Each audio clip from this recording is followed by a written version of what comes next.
Yeah, it's the after party here, and we didn't get to do an after party, so it's time for It's the After Party.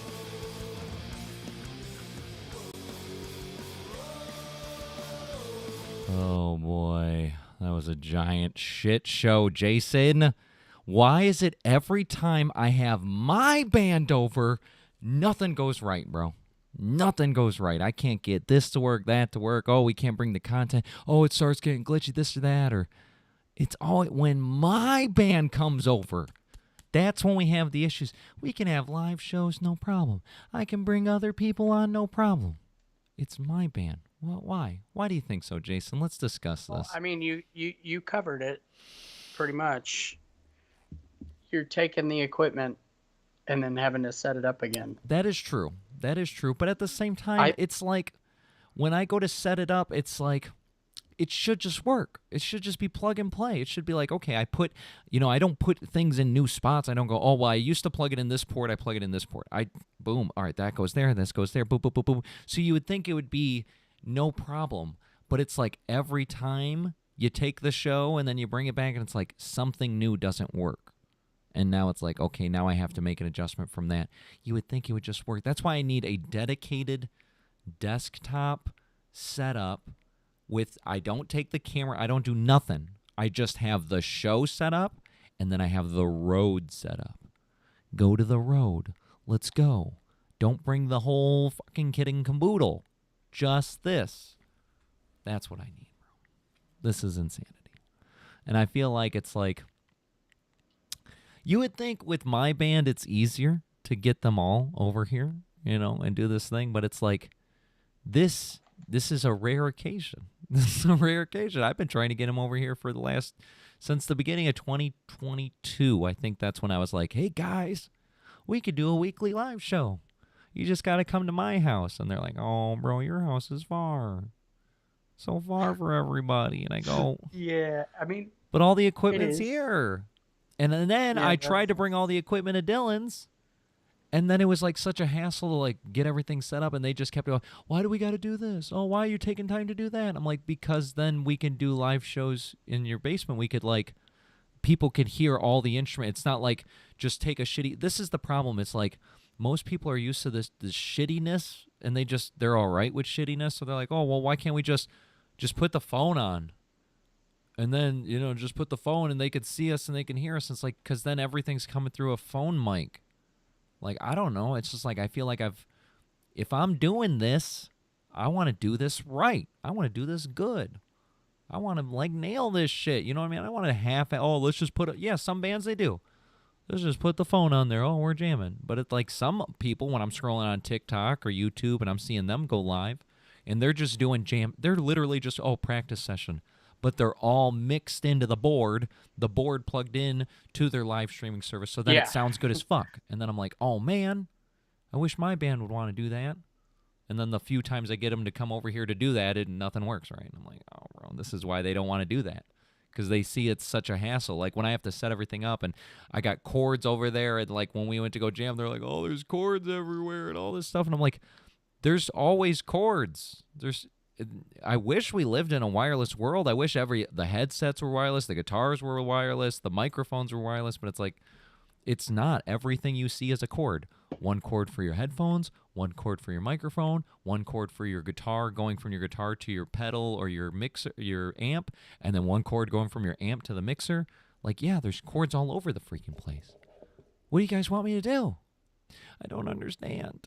I think it's because most places, if they did a real show, and I'm trying to be a real boy too, but it's like if they did a real show, they would have everything like just, ran underneath stuff, taped off, like everything's kind of like got its own thing.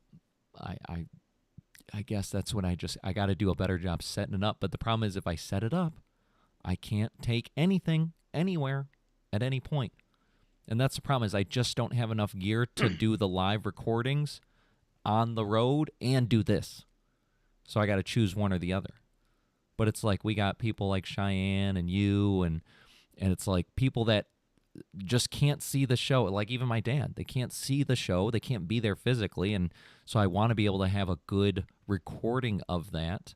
So that way more people honestly watch it. Obviously, more people watch it on the internet than they were at the show. That's every time. We'll get hundreds of views on the internet.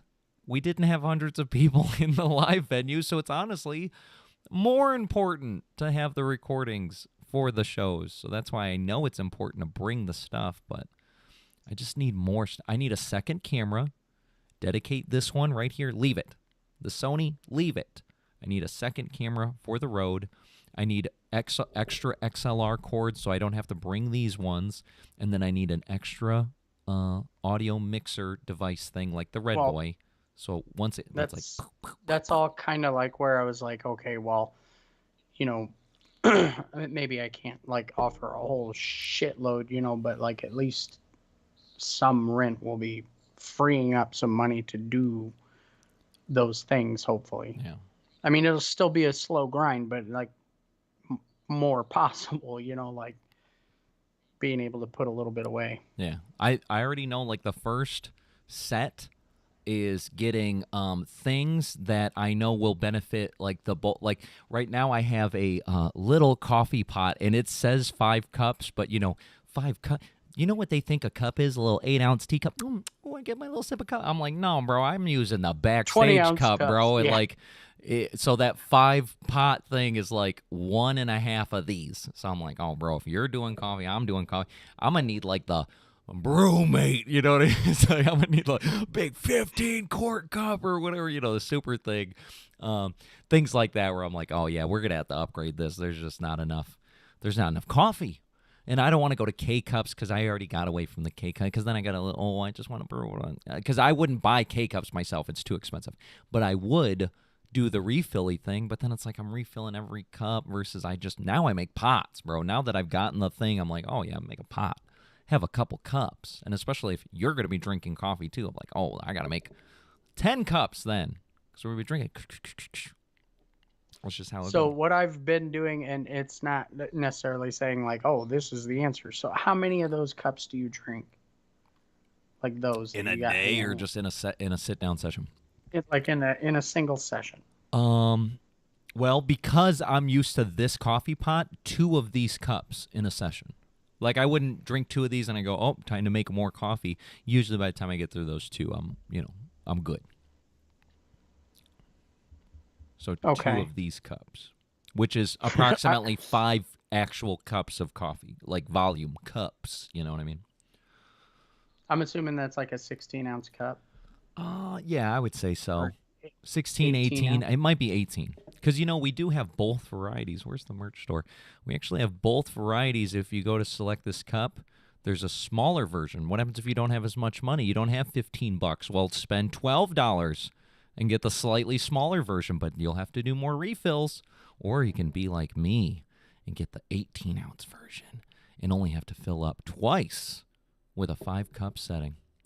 That'd be nice. But have you heard of those Ember cups, Jason? Those like where they got the app and you can like dial the temperature the way you want it, and it's like it's just a heated cup. No, because the cup, the app, you can go, oh, I want it 135 degrees. I want it to ramp. You can put like times, you know what I mean? Like at first, get it down to 35, 135, and then I want you to boost it to 155 or something. You could do stuff with it, but honestly, it's just to set the temperature, which you can do. I'm pretty sure you can manually do it on the cup, but it's cooler with an app.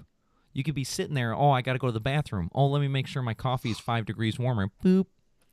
Boop. But it's less about the app. I want to heat it up while I'm pooping? It's less about the app, Jason. It's more about the functionality of a self-heating cup. The cup keeps the heat going, Jason. And I'm like, that's my biggest gripe. Sure. Two biggest gripes. One, that the coffee starts too hot, right? Like right off the bat. Well, not for me because I use liquid creamer that's been refrigerated, so usually it starts right off the bat. Perfect. But at work, I use powdered creamer because that's the creamer we get. They were just, liquid creamer costs 10 cents more or something, so we get powdered creamer. And so then my coffee's really hot, so I got to let it sit there. But if I had the Ember mug, I would then set it to whatever the perfect temperature is, 147 degrees, and then I would give it 10 minutes. It would get it to 147 degrees or whatever time it takes to get to 147, and then that's it for the whole cup. And there's two different versions, though. I want to really be really clear on this. If you like, I told my kids, I was like, oh, I saw this commercial or something for it. I was like, man, I wish it. My son was like, well, when's your birthday day? I was like, dude, this is too expensive. I'm just letting you know. It's $100. The one I want is $150 brand new, but I'm seeing it on Facebook Marketplace for about $100 used. And I'm totally cool with having somebody's used cup. That's no big deal. But it's the tumbler version. So it's like 18 or 20 ounces versus Does they it also sell. do cooling? No, I think it's more about heat. I think it's about heating. Okay. But it's insulated. I mean, that makes You know what I mean? So it'll keep things cold if you don't turn it on. It'll keep it cold, yeah. But it doesn't like have a cooling setting. You know what I mean? That's much more difficult Now, to do than you can get the heating. smaller cup, the smaller Ember cup. That's like the 16-ounce version. There's a 14-ounce and a 16-ounce, I think. And they're like cups. They look like cups, but they don't actually come with a lid. But I guess, you don't need a lid because your coffee is the same temperature. Those going used, they're new 100, but used, I see them a lot for 50 or 60 bucks. I'm willing to almost get that, but I just know I want the tumbler one because I'm like, oh, then it comes with the lid. You could take it to go. I'm on the road. Time to go to work. Let me get my Ember tumbler. And the whole way to work, my coffee is the perfect temperature. And that I think if we get those, we just try to push so hard to get sponsored. Ember, we love your cups. Wow, these cups are so great.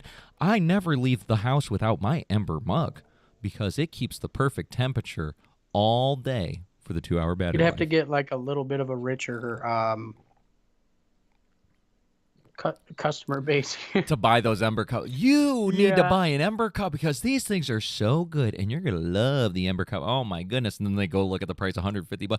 100. That's why I'm like, it's something that I don't think I'd ever buy myself. I don't think I'd be like, ooh, got $150. What am I going to buy? Oh, a cup? Like, okay. I find that really hard. But that's why I'm trying to tell as many people as possible. I told work, there's this girl named Abby. She's in charge of sales and marketing. And I said, Abby, you know how you get the swag? She's in charge of getting all the swag from the vendors. And I was like, man, it'd be the best swag in the world. Have you heard of these Ember cups? And she's like, aren't those like $150? I was like, yes. But I'm telling you, that would be the coolest gift ever. Whoever got that, they'd be like, wow, this company really cares about me because they would have never got me this thing. And I said, beyond the customers, Abby, if we can get these Ember Wow. cups, then we can do some sort of a contest. And I'm like, I don't care what the contest is. I'll win. I'll win it. I don't care what we got to do. We do stupid stuff like, we had like a scavenger hunt once where it was not find things, it was find people that, and it was like a bingo chart. So like you're trying to get a bingo lined up. So find somebody that's vacationed in Hawaii. And then so they'd, it was to create some like communication between all the departments or whatever. And it's like, hey, have you ever been to Hawaii? Oh, you have? Blah, blah, blah. Tell me about that. Blah, blah, blah. And so they had to find bingo of the people. And we do walking competitions. Whoever gets the most steps in a month, they win Oh, yeah, something. You told me about that. Did you start that? Because that was something. No, that you I would also have did never. at Little I would have never. Not at this company because it's an office environment. You got to sit on your butt for most of the day. But it's like if that was back in the day, that was back in the restaurant days when you're walking 20,000 plus steps in a day. I'd be like, yeah, bro, I'd win. But now I can't, bro. I definitely cannot win these walking. I'd have to be walking all the time. The guy that wins every year, he walks for hours a day. I don't have that time to invest, bro. He's like, I walk in the morning. I walk for lunch. I'm sitting at my desk. I get up. I start walking around. I'm like, dude, that's too much. Gets home, goes for an hour walk, goes for a walk before bed. I'm like, you can win that. That's for you. You know what? You've earned that. So no, I cannot walk. I cannot outwalk the guy. He's like Forrest Gump or whatever. He's just, I just walk. That's what I do. Okay. How do you guys know that he's like not just putting the numbers in there? Like what's that hot tub? I seen it. I see, like I'll see this guy. I'll it's be like, just- I'll go. Oh, let me go to the gas station to go get something for or whatever it is, and I'll see him walking. He's like down the street, and I'm like, there's Shane again. Or I'll be like coming into work, and I see Shane walk. I don't know if he walks to work too, and I'm like, damn, no, he's dead serious. He's dead serious. But we have, it's, obviously you could fake the system. You put your phone on a jingle thing, and then it's like 1, 2, 3, 4, or whatever. But you're supposed to screenshot, either your Apple Watch or your iPhone or whatever you're using for step tracking. And if somebody doesn't have they go, oh, I don't know who wouldn't have a smartphone these days, but then we have those physical step counters or whatever that we'll give them a physical step counter, and then they attach it to their belt, and it's like 1, 2, 3, 4, 5, 6, 7, 8. So obviously you could fake it, I guess, but wouldn't be very. Yeah, who does that? Yeah, who would do that? Who would do that, Jason, to get I'm just saying the guy's like claiming a lot of fucking miles. a there. million steps in a month? A million. What is 20,000 a day times 31? I'm about to bust out the calci. Let's see here.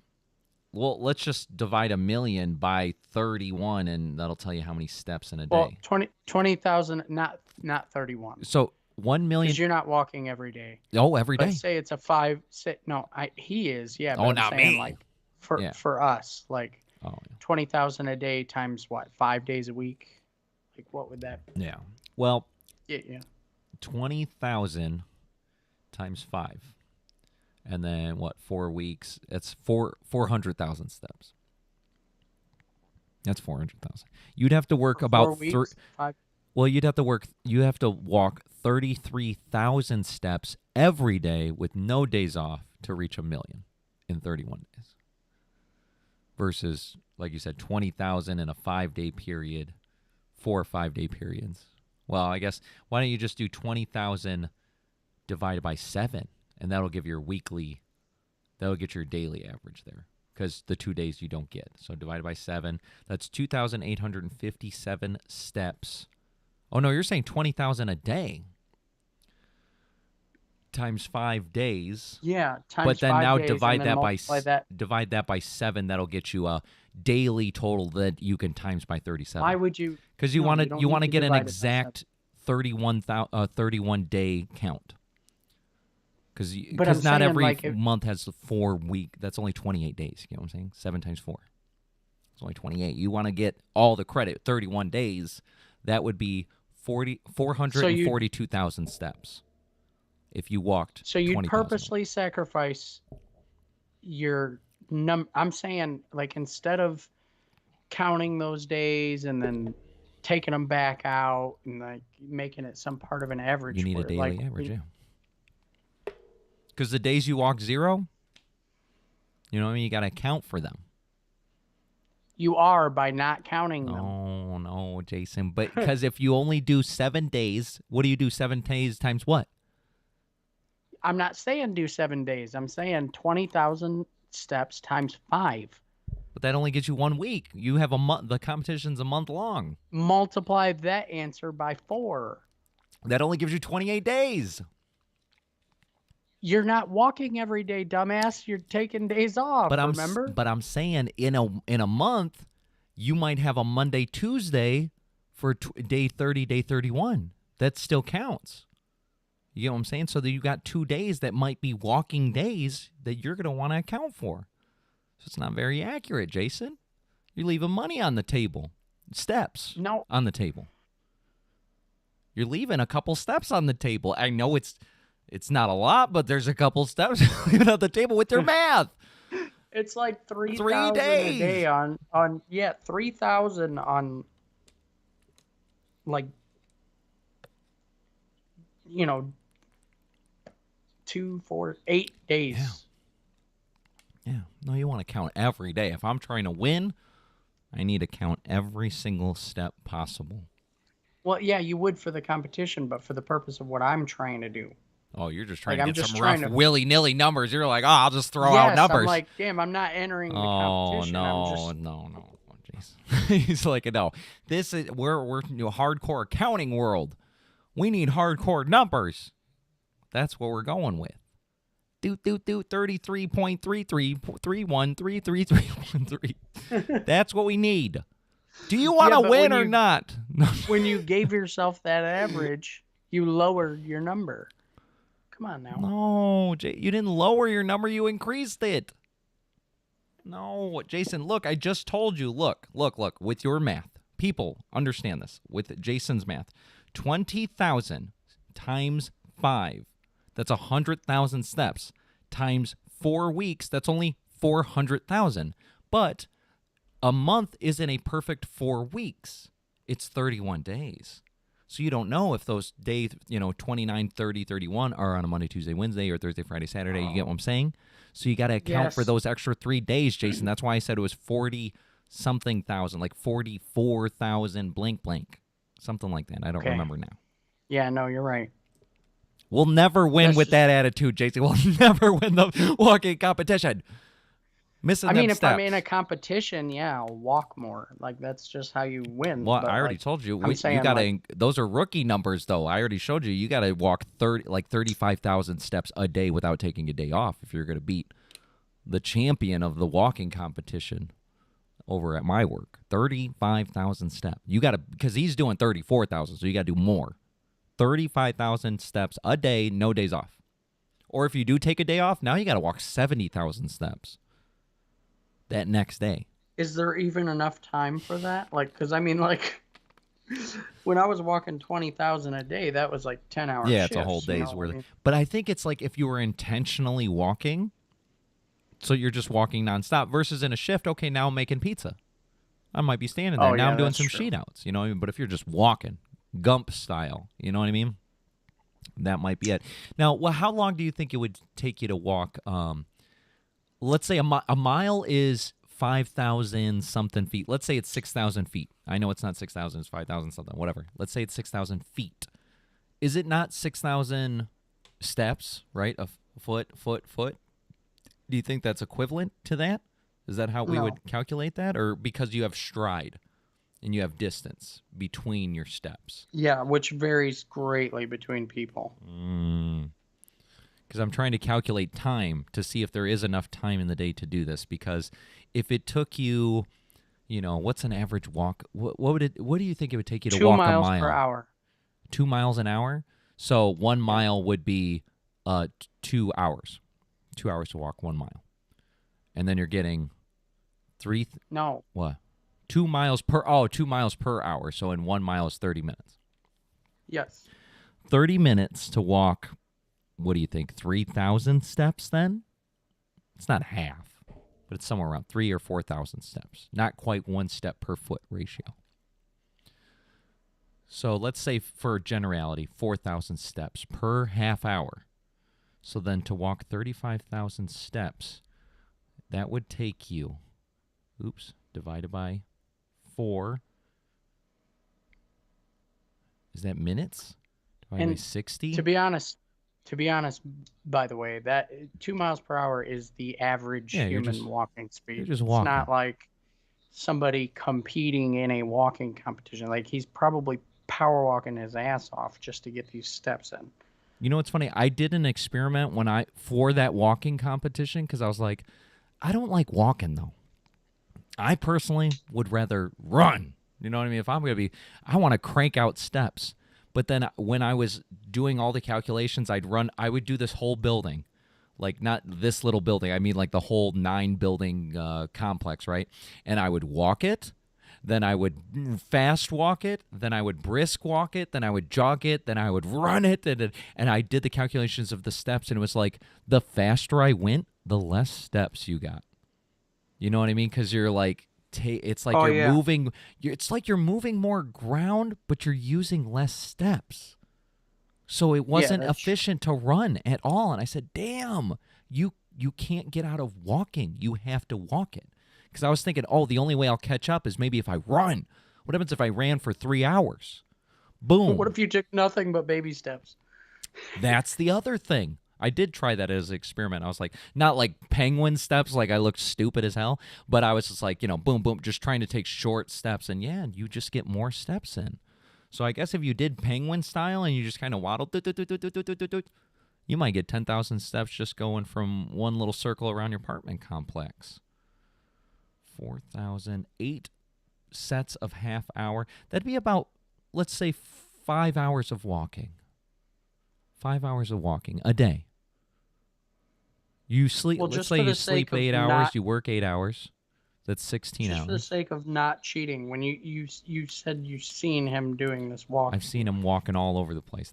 He's just walking Okay, left so and right. how is he walking? Like some kind of an animal, or like just walking just normal. like Yeah, just like.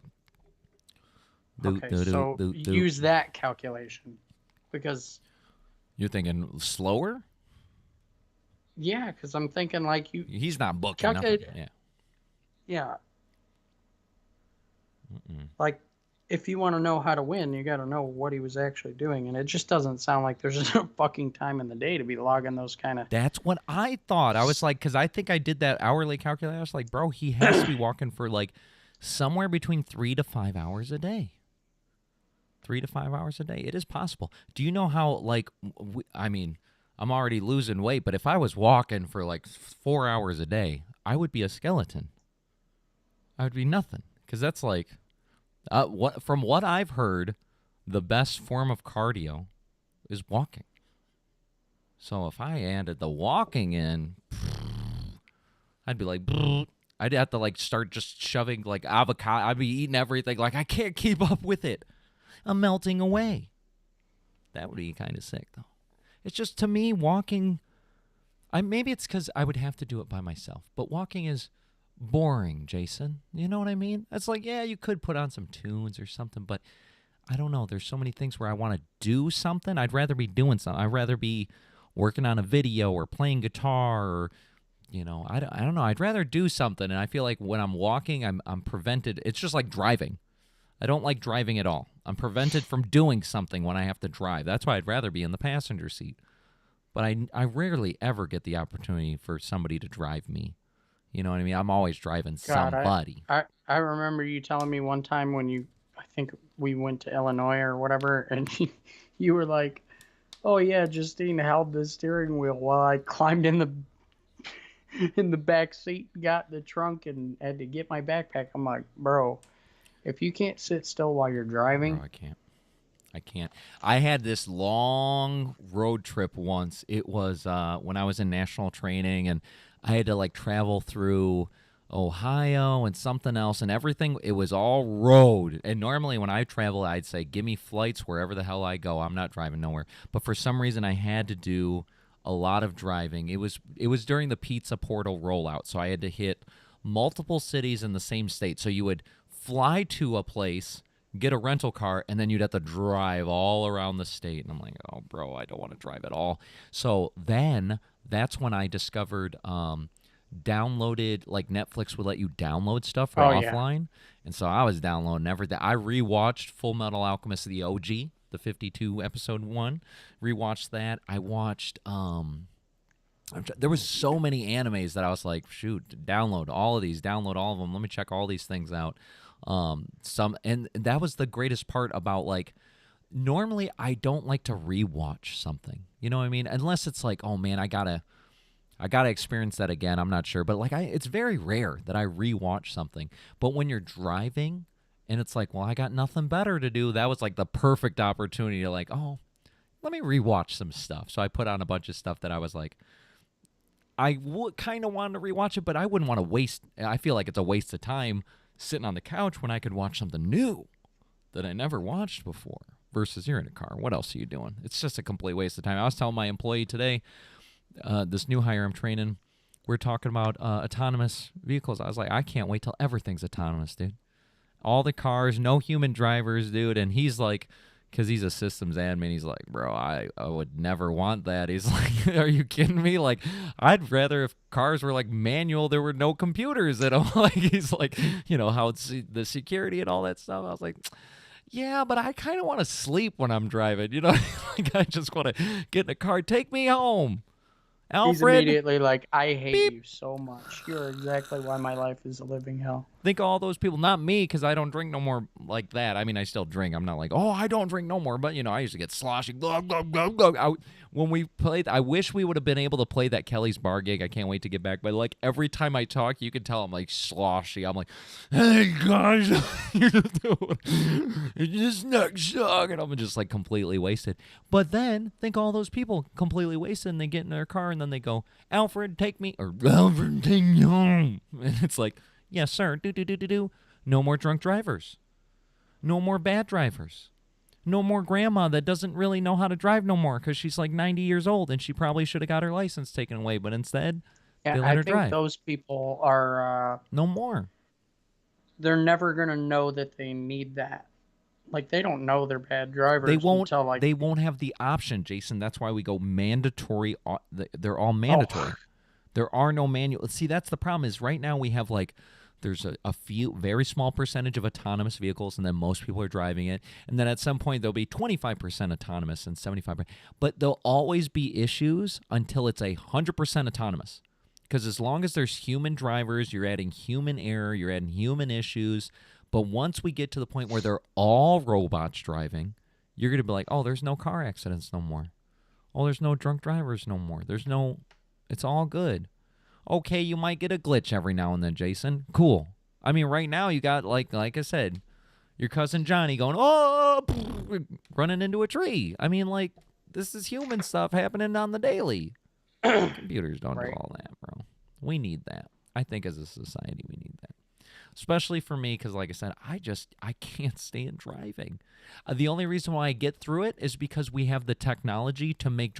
Could you imagine, 30 years ago, driving to point A to point B, and all you had was a radio playing the radio? You couldn't even do an FM transmitter; they didn't have them.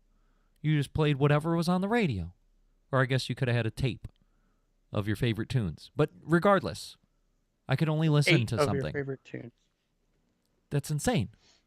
That's insane. I mean, you are only supposed to be listening to stuff. You're not actually I'm not saying I'm watching, sort of. You know what I mean? I'm experiencing.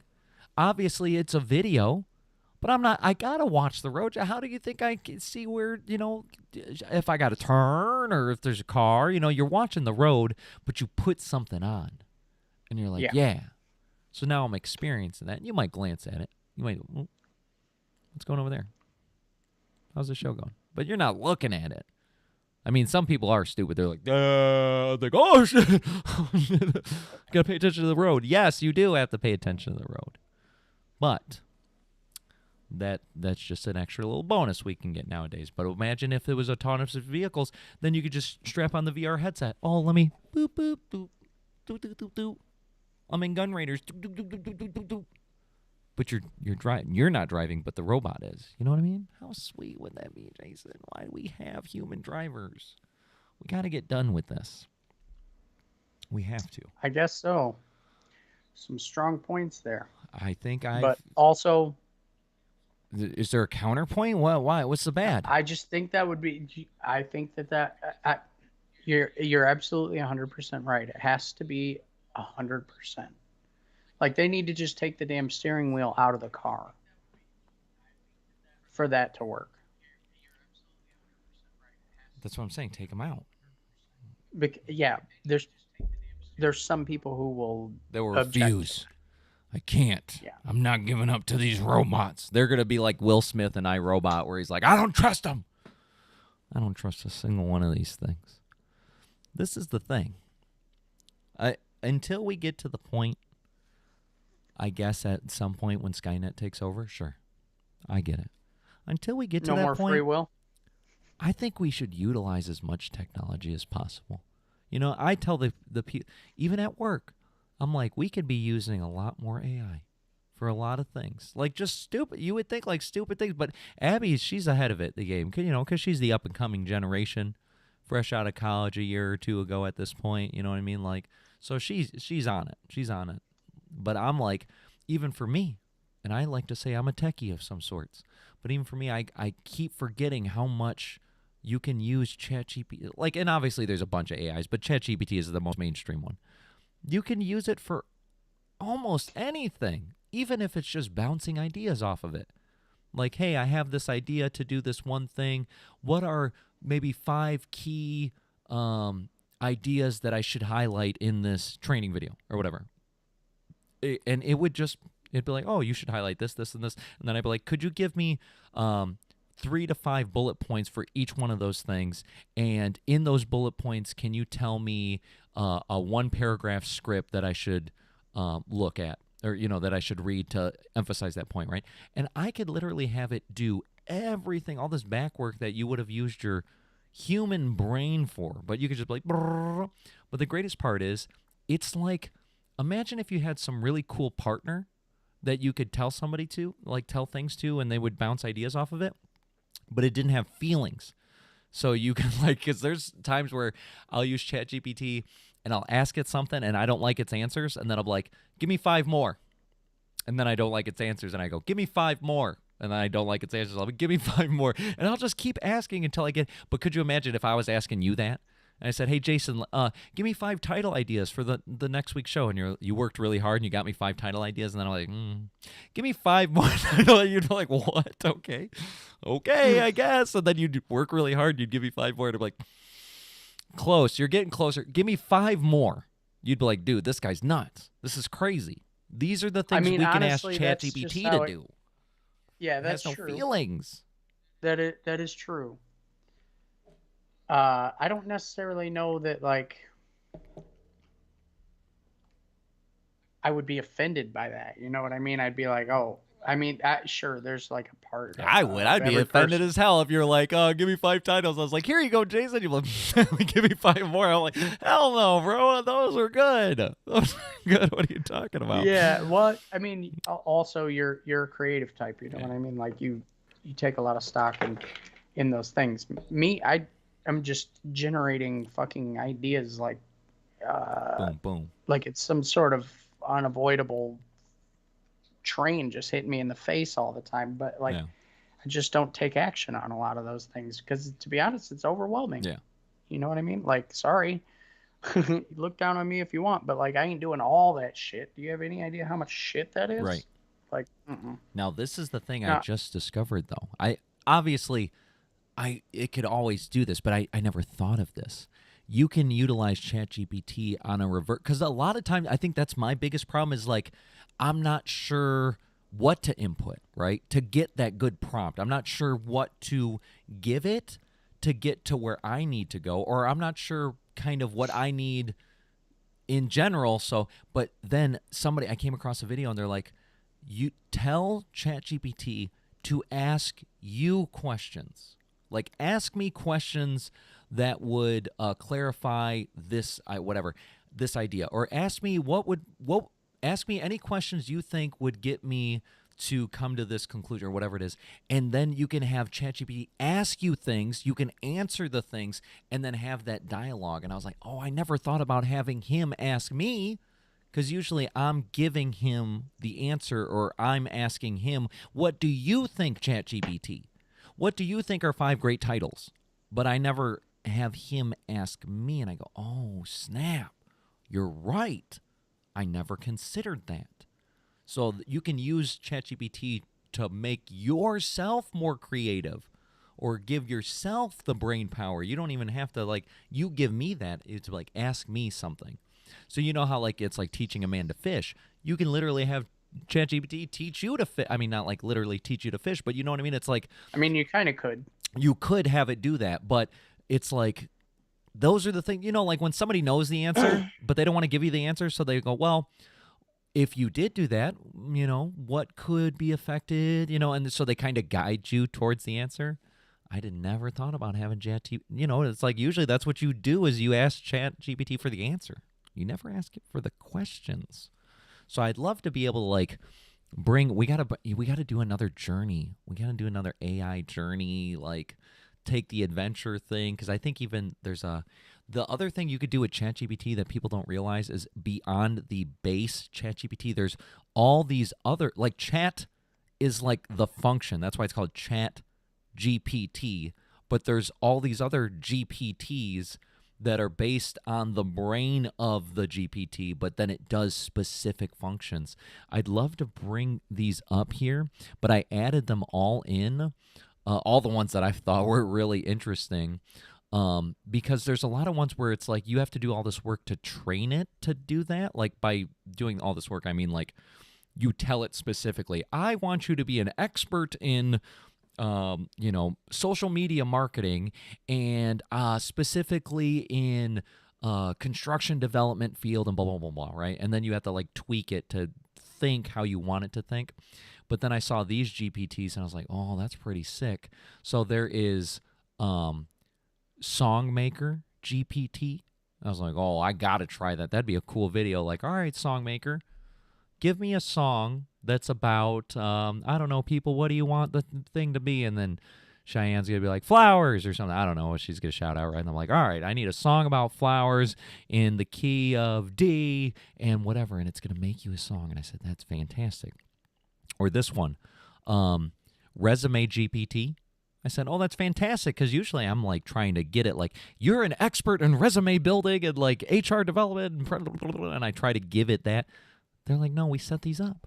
And basically, these are essentially different brains, if you think about it. It's like, imagine you had just the brain for this one.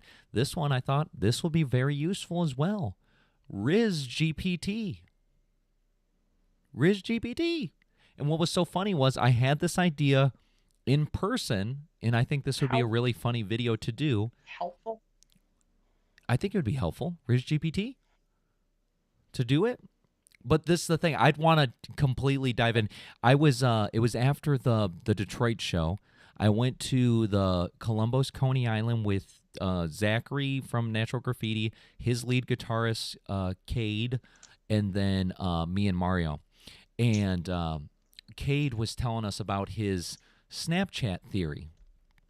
And I don't remember how we got on the subject, but it was something about how this guy has, like, he's talking to all these chicks on Snapchat or whatever. And we're like, what's your method? And he's like, oh, it's real simple. I just go over to, like, the quick add, and he's like, I just add anybody, like, it's like mostly avatars or whatever. Anybody that I think looks interesting, looks cool, whatever. It's like, I just add, it's like the wide net theory, right? Add a ton, and then I message them all the same thing. And then some people will message me back, and they'll be like, "Oh, okay." And then boo, boo, boo, boo, and then he just kind of goes from there. I said, "Oh, okay, that's that. I get that, right? It's just like cast a wide net. Obviously, it's like anything else, even marketing. It's like 10% if you can get 100 people. That's a rough cut, bro. I'm not gonna lie. I was like, "Oh, that's not so bad." So I said, "You know what would be funny though, Cade? Wouldn't it be cool if like instead of us coming up with the content, we asked ChatGPT?" And so, like, I added a bunch of chicks, and then the ones that added me back, I went to ChatGPT and I said, hey, ChatGPT, I want you to act as an expert in relationship building. And I can't remember the exact prompt, but I had, like, this specific prompt, like, ChatGPT, I want you to do all these things, right? Now, give me 5 pickup line ideas to get this, goth baddie or something. And that it would give me 5 ideas, and I'd be like, all right, I like these 2. Don't mention like this or that, like whatever you would think it was saying was going to be a good line. I'm like, okay, don't mention this or that, okay? And then you tweak it, and then you can send it out. And I thought that would be a really funny concept is like, I mean, this really sounds like catfishing in a certain way, but like having all the conversation initially, but it's from AI. Don't even have yourself, there's guys out there, they're like, oh, I don't know what to say. You don't have to. Let ChatGPT do it for you. Let ChatGPT do it for you. You don't have to know what to say at all. There are guys out there that would benefit from that, and maybe you have to, like there's some guys that just need the help to get the ball rolling. You know what I mean? They got to get. But I'm saying, like, I don't think that you're that person. Oh, not me. No. I don't need it. I'm just saying I thought that'd be a funny video because, you never know what the chat's going to say, the GPT's going to say. You never know what the chick's going to say on the back end. I think that would just be a little interesting, what do they call it? A social experiment. Today, we're going to be rizzing people up, GPT style. and do a little video on that. I think that'd be a neat little concept. Yeah, But the and at problem the is, end, are we gonna be like, oh yeah, to see your own reactions, subscribe? but what would be funny is like, it's like every other movie where there's a back-ended concept, like, oh, go ask the ugly chick out, and then it's funny, but then I fall in love, and now she only knows that I went and asked her out because it was a dare, and it's like, oh, and it ruins everything. So like at the end, I find some like awesome chicks, and they're like, oh wow, you're so witty about this or that. I'm like, it was all the AI. And then they go, I'm mad at you. I don't want to talk to you no more. And I go, no, Yeah, these man, were I good don't see that. picks. I don't see that going super well, These are good to be picks. honest. I have to make sure they're not good picks, so therefore I wouldn't have got, you know what I mean, like not my types. You know what I mean? Get a few that are not my types, so therefore I know it's not it's not a wasted potential. Oh You know yeah, what I mean? definitely. Don't. You know what? I Don't remember wait. 40-Year-Old Virgin where the guy's like Are you gonna say he needs to you gotta some slay the rats? hood. You gotta knock out like 20, 30 of these things. You can't just go 20 or 30? Yeah, you can't just go to My the chick you God, like Lodi. and be like, oh yeah, no, you You got are talking about No, I'm quoting the just movie. I'm conversation, quoting the right? movie. That's what he said. He's like, no, man, you don't want to Yeah. go up to that chick. No, you got to start slaying these hood rats. You got to knock out like 20, 30 of these things. And the guy's thinking like, what? This is crazy. But no, the hood rats. That's what, I mean, not literally hood rats. But you know what I mean? Just I have a very narrow view of what I would consider quality potential candidates here. So then I just need to go very far from that and get a good chunk of that, and then be like, okay, now let's talk to these chicks because And they you're have gonna no. wind up falling in love No, with them. no. What if she uses They're absolute AI on deal you? breakers. What if that's what you find out? That would be the best ending for the video that I could ever dream of. Like, oh yeah, these two people who have technically never even spoken to each other are now in That love. gives me like a music video idea where it's like they're two people that are fake to themselves or something, and then they meet each other in Yeah. the real world, but then at the end of the music video, they take off their face and they're robots. So they weren't real That- humans at all that from the sounds beginning. like artificial love or artificial. I'm butchering the name of that song. Oh, the but- Mario thing, artificial taste. That Yeah. Yes, that's what I was thinking. Taste. Like, because he's like, this fake person or whatever. Blah blah. I was like, oh, that'd be rip. Turns out we're robots, but it's not. The premise of the video would be like we're talking about here, where it's like we know the protagonist is fake, we know, but then at the end. Or maybe we know the antagonist, like it's a real person. Maybe it's Mario himself, and he's going and he keeps running into these fake chicks, and they're fake and they're fake and fake, and then he finally finds love at the end of the video, and then he reveals he's been fake this whole time. Damn, we might get Oscars, or what is it? Oscars for those things? Be the next. No. I think it is. Well- Is it whatever it's the video music. Well, I guess at least MTV Music Video Awards. At bare minimum. Get some Yeah, awards. I mean that's good enough. Wow. That'd be. I mean, I've always have crazy music video ideas, and like Garrett's always go, when are we gonna do the music video? We're waiting. When are we gonna do the music video? And I'm like, it's just now because it's been so long since, first of all, we released that song. Second of all, we all know how I feel about the sound quality.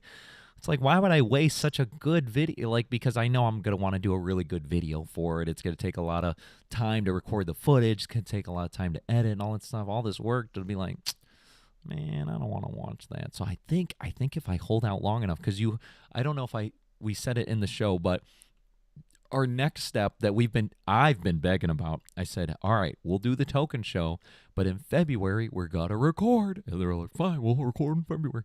So I think if I just hold out until we get recording in February, then I'll be like, with the new recordings, I'm like, man, these sound so good. Let's not do a music video for Waiting. Let's do a music video for, I would assume Issues would be the first single from the new one, because we know we're gonna record that.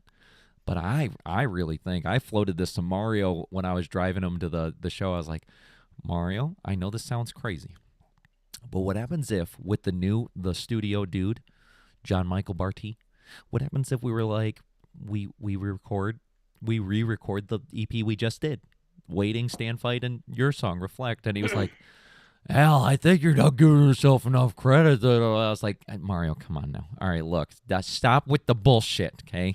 Cut the shit here, Mario. I'm not saying that EP sounds like dog ass, okay? I'm not saying, oh, this is the worst thing I've ever heard in my life. I never said that. I'm just saying it doesn't sound like radio quality. And I'm not saying like, oh, radio, because I think when people say, like when I'm talking to Zachary and they go, I don't think your sound is it's what you should be going for, radio stuff. I think you guys have that raw. And I'm like, no, no, no, no. I don't mean like, I don't know, where it's just all, I don't know, sissified or polished beyond compare. I just mean it sounds good Justin enough Bieber. to play on the radio. That's all I mean, a sound quality thing. Like you listen to it on shuffle and then you come across our song and it's like any other song and you go, ooh, that's cool too. That's all I want. So I was like, Mario, maybe we record the EP. And he's like, I don't know. Well, I don't know. We could use that time to record 3 other songs. I'm like, I know, but the problem is people all the time tell me how much they like waiting. So it'd be kind of nice if they had a really good sounding recording of it. Just like Dirt. Everybody tells me, oh, Dirt. Love that song. It's so All right. catchy. Like, So let's sound good then. I'm always, going to support your ideas, and I think that that's a good one. However, I think maybe just getting more out there first, because like even Megadeth did like tons of remasters and shit, but it was like like a decade later. You don't have to wait a decade, but just put some numbers out there and then be like, oh, you remember that song everybody loved? Well, here's the Yeah. sort of a remaster. You know what I mean? Like, yes, and I'm not even saying, oh, go ahead and use your video idea for whatever. Like, even if you just pocket that, Yeah. do a different video idea for something else, and then Well, it makes me think of like it could, Downtown Brown. They had their first album was like, I think it was called Dinosaurs with Lasers, and they had Body Rock and all these other songs. And then it's like they got more money, so then their second album they re-recorded like most of the songs that were from the first album, but they sounded better.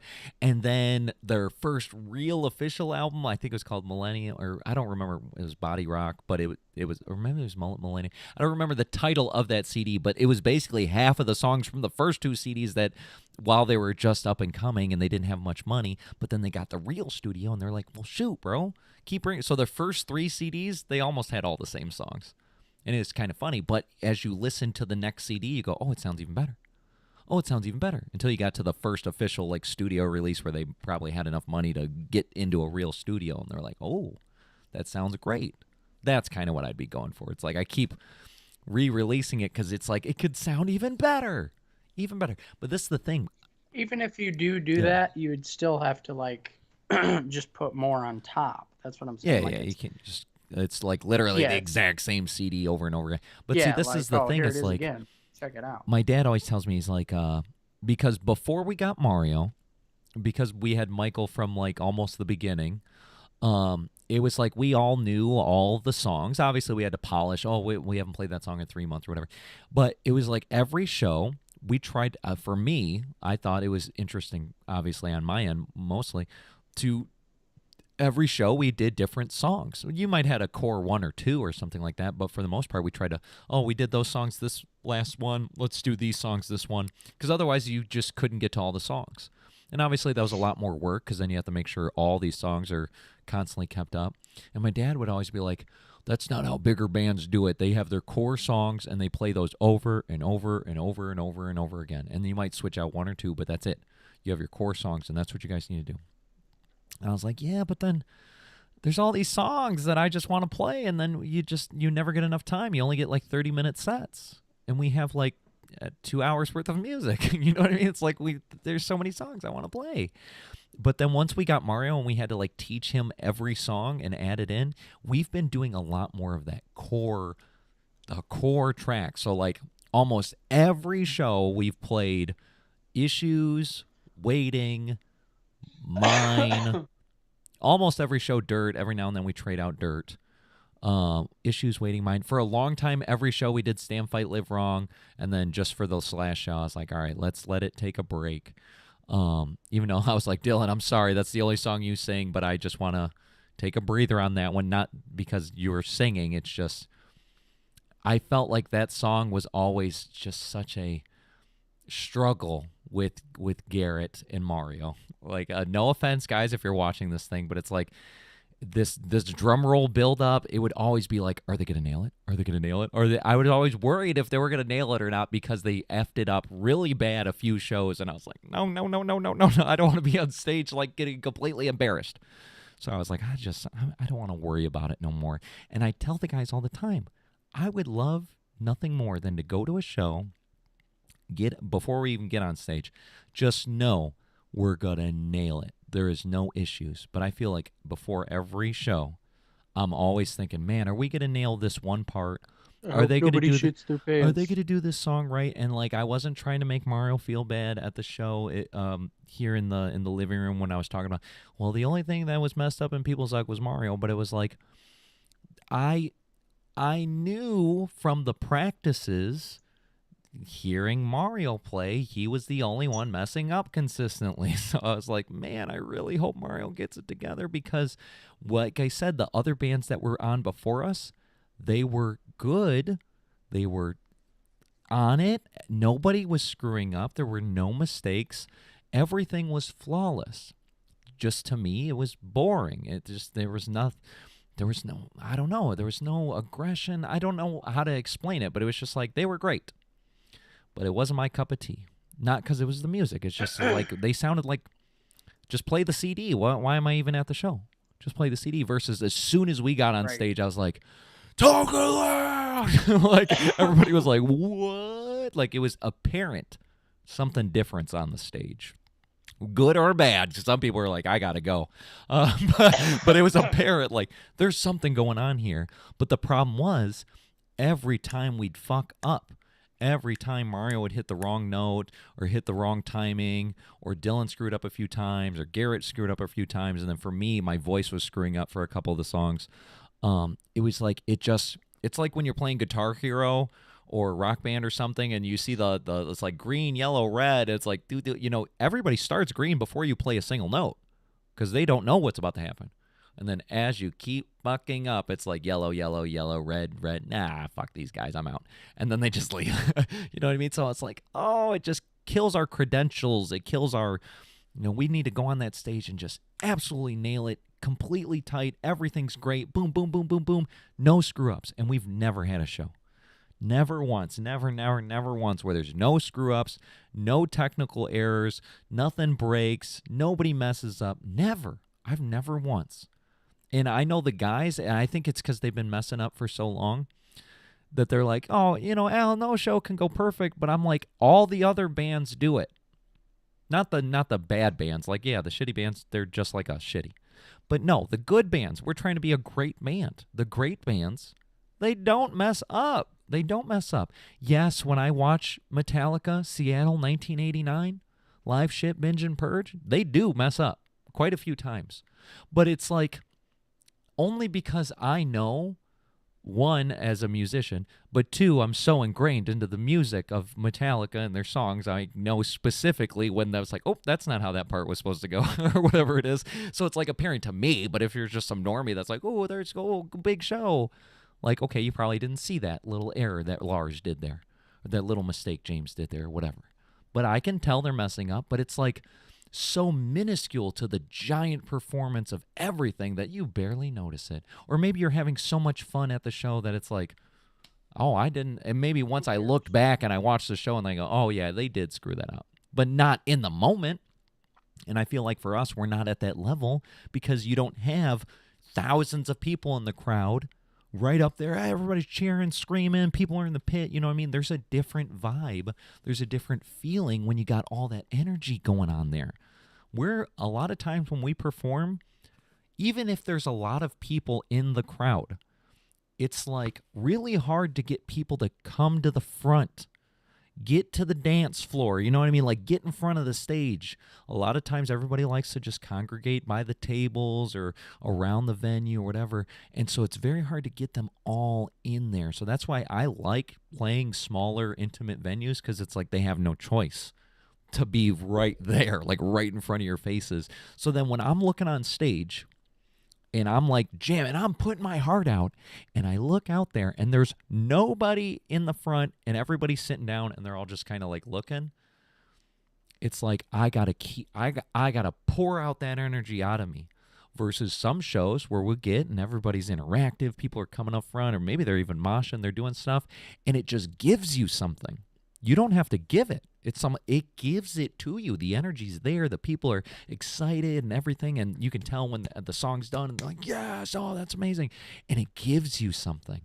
And then you can take that and just like give it back, and then they're excited, so then they give it back to you. And it's like this. But all these shows like The Token we just played, once again, nobody was on the dance floor. I had a bunch of people come from work. It was so funny. I tell people, I've been telling people for 4 years. I'm like, oh, I got a band. They go, oh, you got a band? Oh, yeah, play shows. Oh, let us know when you're playing a show. And I go, okay. Every time we play the Pig, I've always asked them, and nobody's ever been able to make it out.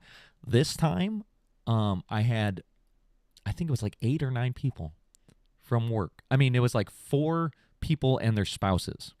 So it ended up, and then 1 single person. So it was like 9 people that showed up. And I was like, okay, we got the work people. My dad came. We had some old friends like Chad, Dylan's old friend Chad. Somebody else came. It was a good group for just us. I was like, oh, this is fantastic. But nobody got up and came to the front of the stage. They all sat down and sat right where they were. And I was like, I didn't want to be that guy. I don't like when bands do that too, where they're like, it's almost like they force, all right, everybody, we're not starting the song until, come on up, come here. And then people are like, bro, I didn't want to do that. I didn't want to get up there. I don't want to, and it's like really awkward, and it just feels like you're literally forcing them to. I don't want to force nobody to get to the front of the stage.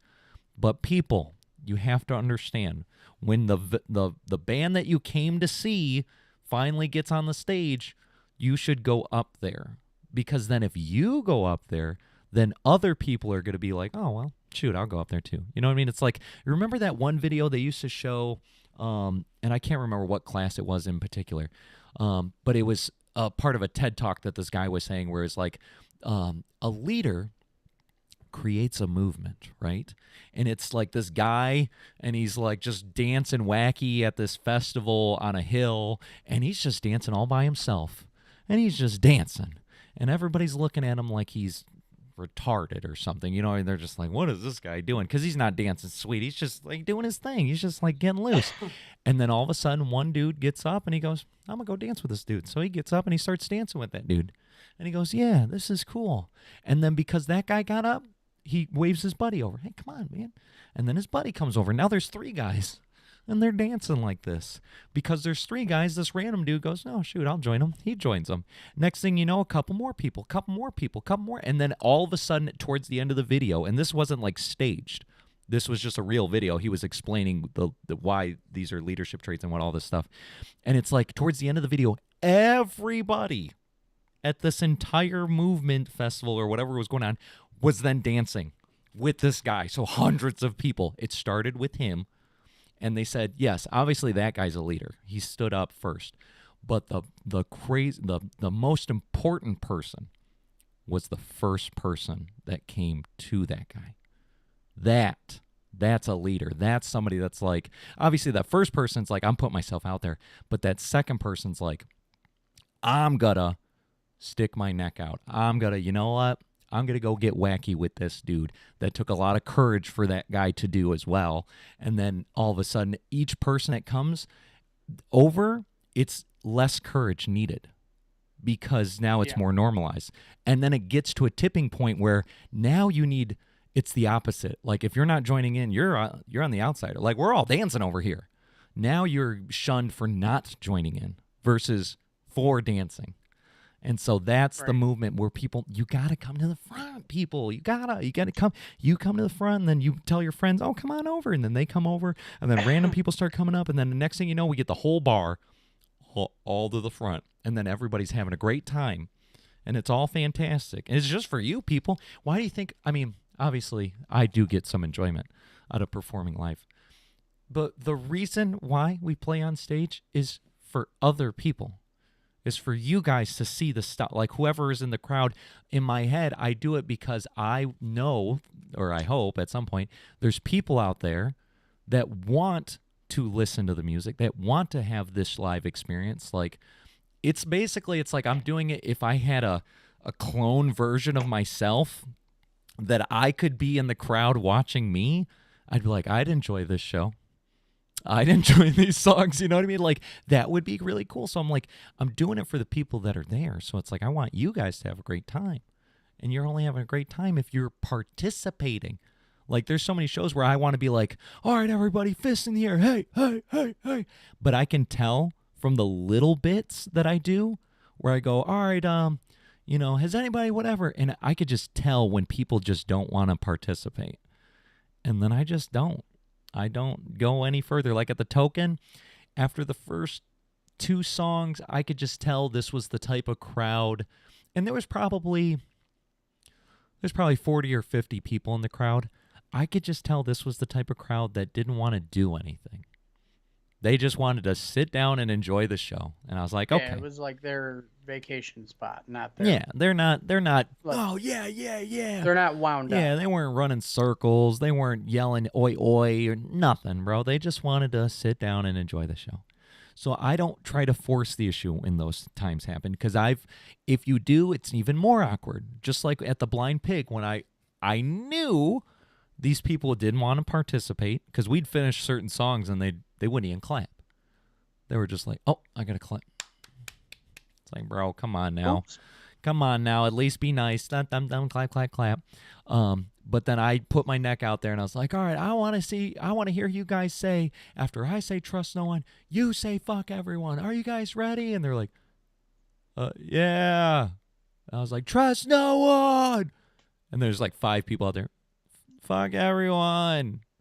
I was like, oh, bro, they was so awkward on camera, you know what I mean? But just being on stage, I'm like, bro, these people, I'm not saying these people are lame, but it's like, what are you doing at a live show if you don't want to give some of that? I want to be there. No, I get it. They're like, we don't know you. I don't know you. I don't even like you. I get it. But it's like, you came to see a show. You should want to have some fun at it. Let loose. Participate a little bit. When I say, let me see them fists in the air, just put your fists in the air. That's it, bro. It's like, did I say, everybody give me $10? No. I said, put your fists in the air. Like, everybody can do that. 50 push-ups. Yeah, everybody start doing squats. No, I didn't say that. Go to the front and start dancing your heart out. Thank you, Cheyenne. I know. I understand you'll do that. And that's the thing. Maybe you get out to the front, you start dancing, the next person. That's what we need. We need it. Now, our next show is with 12 other bands across 2 stages at the legendary Diesel concert venue.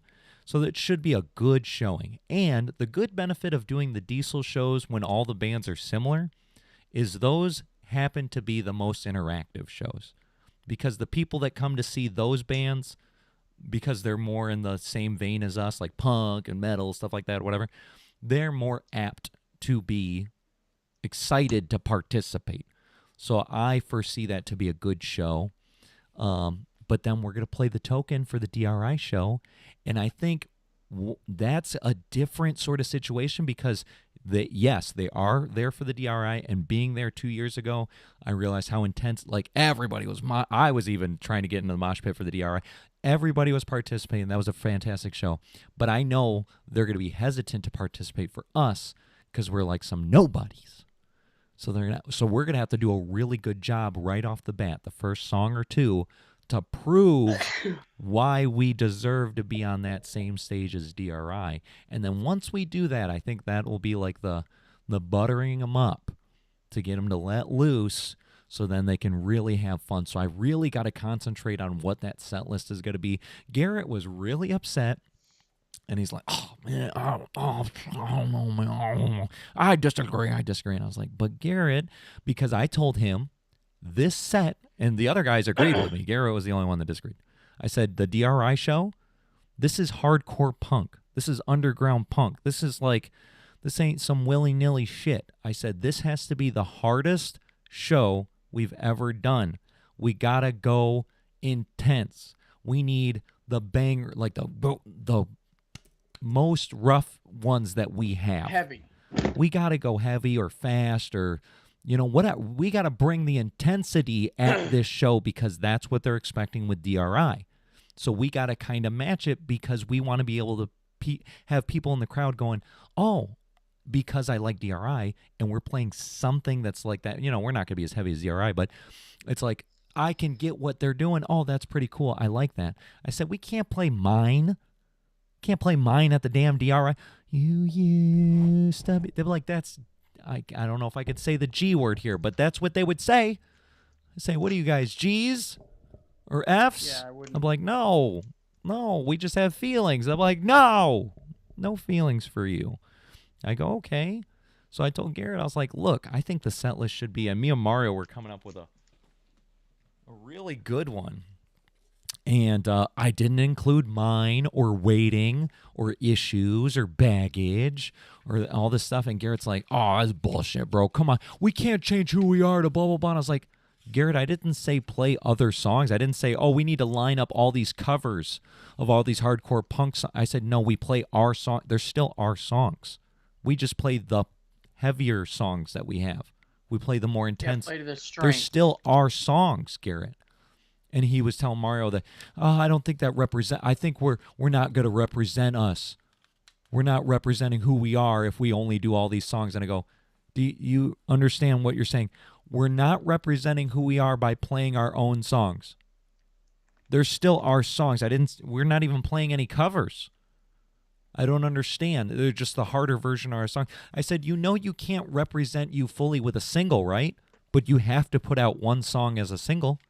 But that one song won't represent a 360 view of who you guys are. Every band has to do that. But they put out that single thinking people will listen to that and go, oh, I like them. Let me check out the rest of that. Oh, wow, I didn't know that. You know what I mean? Maybe you hear the one song, Master of Puppets. They're never going to know and you go, oh, that's pretty cool. If they don't ever hear you. Then they listen to the other stuff. They go, oh, they got load, reload. Oh, that's crazy. I didn't know. I got to check it out. Or maybe they listen to a lot of people, it's backwards. They're like, oh, I heard, give me fuel, give me fire. And then they look and they're like, bro, I just heard Four Horsemen. That was nuts. You know what I mean? It's like, okay, yeah, Fuel wasn't a complete representation of their entire discography. I don't remember what my first song that I was like, oh, okay, yeah, that's like for me. You know what I mean? Like I had heard a lot of mainstream songs at some point or another and never went like, oh yeah, I'm a fan. I think it wasn't until like Whiplash, something that they don't play on the radio, and I was still like, oh shit, the other stuff is good too. Yeah. My pen. So this is what I wrote down for the DRI set. And then the only thing I swapped out after Mario was like, well, but Garrett's really upset because we're not playing any of the pop punk songs, and he feels like we're not representing ourselves. I said, okay, well, the problem is Mine don't fit. Waiting don't fit. I'm not saying these are bad songs. I wrote them. They're my songs. I think they're bangers, okay? They just don't fit for this environment, this crowd, this energy we're trying to do. I said, maybe I'll consider Issues because it's faster. Okay, got a solo in there, it rips, I get it, but it's just, I don't know, with the vocals and the message, it's just, well, I'm not calling sissified, but you know what I mean? It's like on the sissy end of the spectrum compared to some of this harder stuff.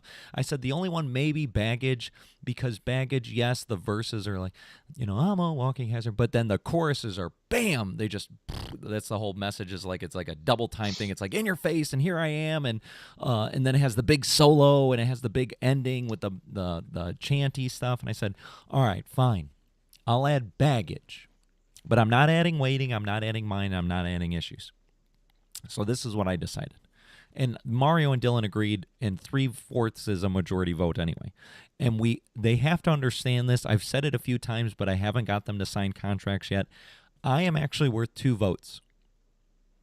I'm sorry, I got to be worth 2 votes. It's, I'm supposed to be, like, I made the band, I make the songs, like, I'm worth 2 votes, okay? So that way, if I need to, I can step because there's 4 of us. So if 2 people say yes and 2 people say no, who's the tiebreaker? You know? So basically it's like they can all outvote me if they all feel consensus. Dylan, Garrett, and Mario go no or yes, whatever it is. They can outvote me if I'm the only voice. But if I'm a voice with any one of them, I win. So I just got to get one of them to agree with me. But because I got Mario and Dylan to agree, that's a vast majority. So this is what I think the set list should be. Starting off with Punker Than Us. And the premise of Punker Than Us, I wrote this song because we kept doing these punk shows where everybody was just way more punk than us. And I thought, man, wouldn't it be funny if we had a song about how everybody's punker than us because we're not like that punk? But it was really a punk song. Right. It was like it's like a play on itself because the song actually is really punk. And so that was the premise of it. Then I changed the intro and I said, oh, it'd be funnier if the intro was like really soft. It was like really soft. So then when you start with it, they go, oh man, what is with this band? They're really soft. But it's just the intro. Because then as soon as the song drops, it's like, you know, the double time. And I'm like, yes, that would be fantastic. So that's what it is. So that's how we would start the set, is playing Punker Than Us, because it starts with like the way I have it is like when you have the clean guitars and it sounds like not an intro to Friends, but like something you'd hear in the 90s from like Hootie and the Blowfish, like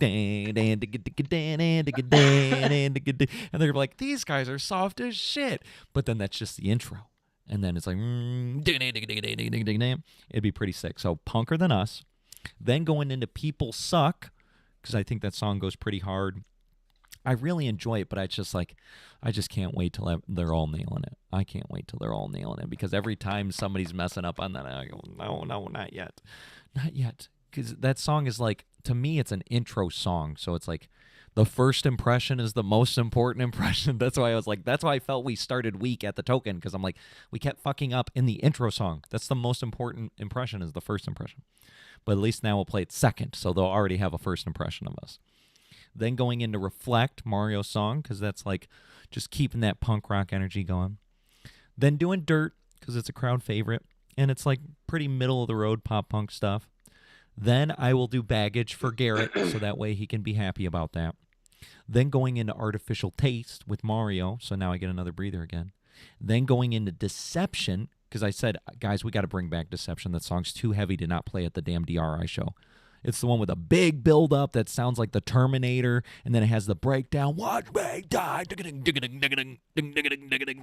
know what I mean? It's like, we got to play that, bro. That's hard. That's hard. Pretty heavy. The only problem is Mario keeps fucking that one up. That's why he goes, no, I don't really like playing that one, because it's like somewhat difficult on like the timing of it. I don't know why, but I can't tell because I made it.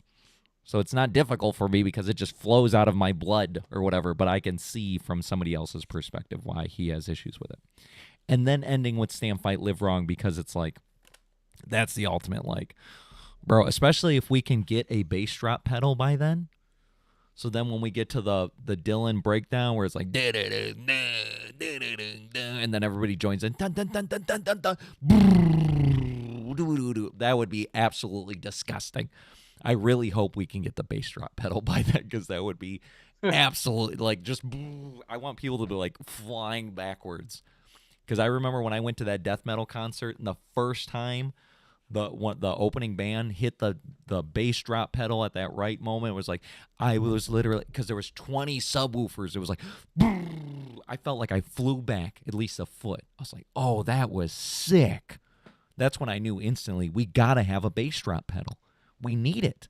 It's like, but the problem is, like, if you don't have the right songs for it, you can't just willy-nilly bass drop.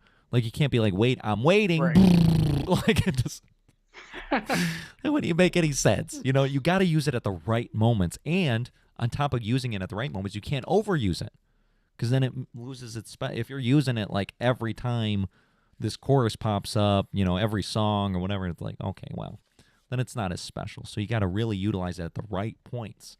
And I think Deception would have a good bass drop moment. Stand, Fight would have a good bass drop moment.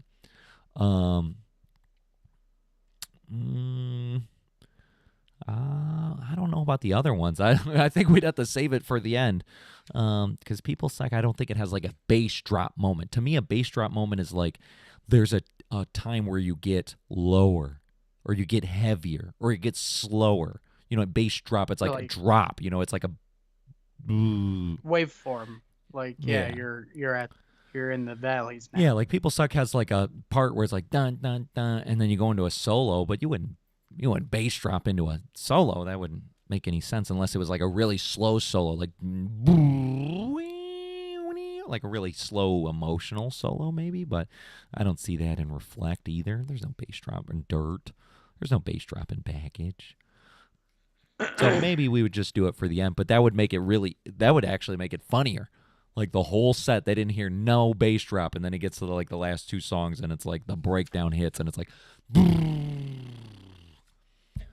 that would be kind of nuts. So I think that's the hardest set we can do. Punker, People Suck, Reflect, Dirt, Baggage, Artificial Taste, Deception, Stand, Fight, Live Wrong.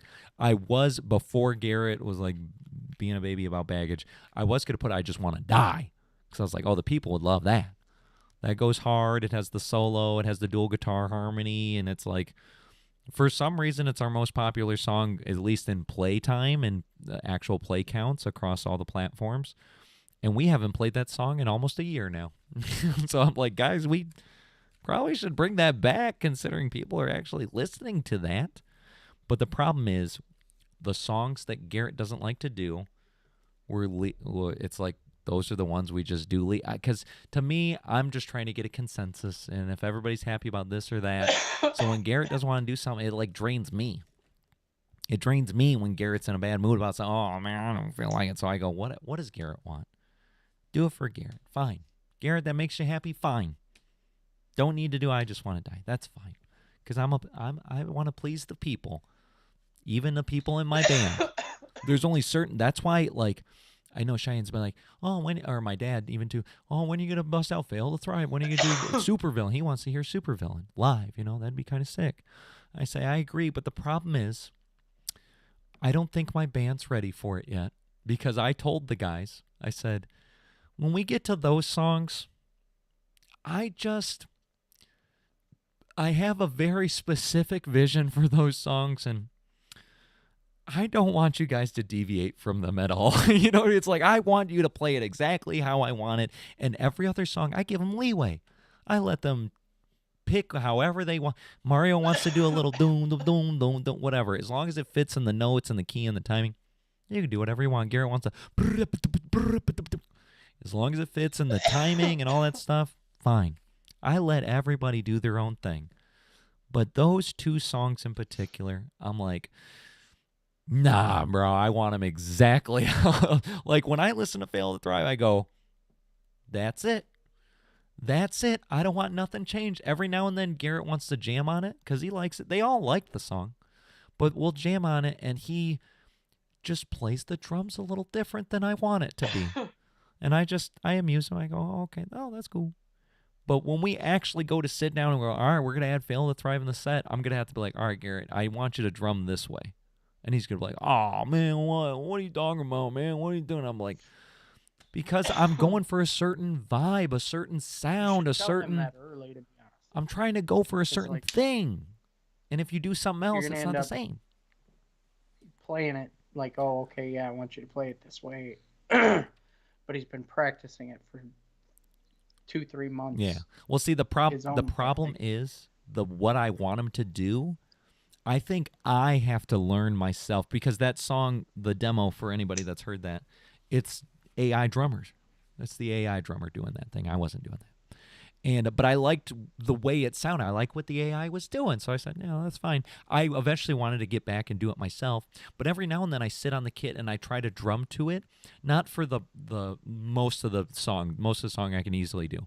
It's the breakdown. It's the bum, bum, bum, bum.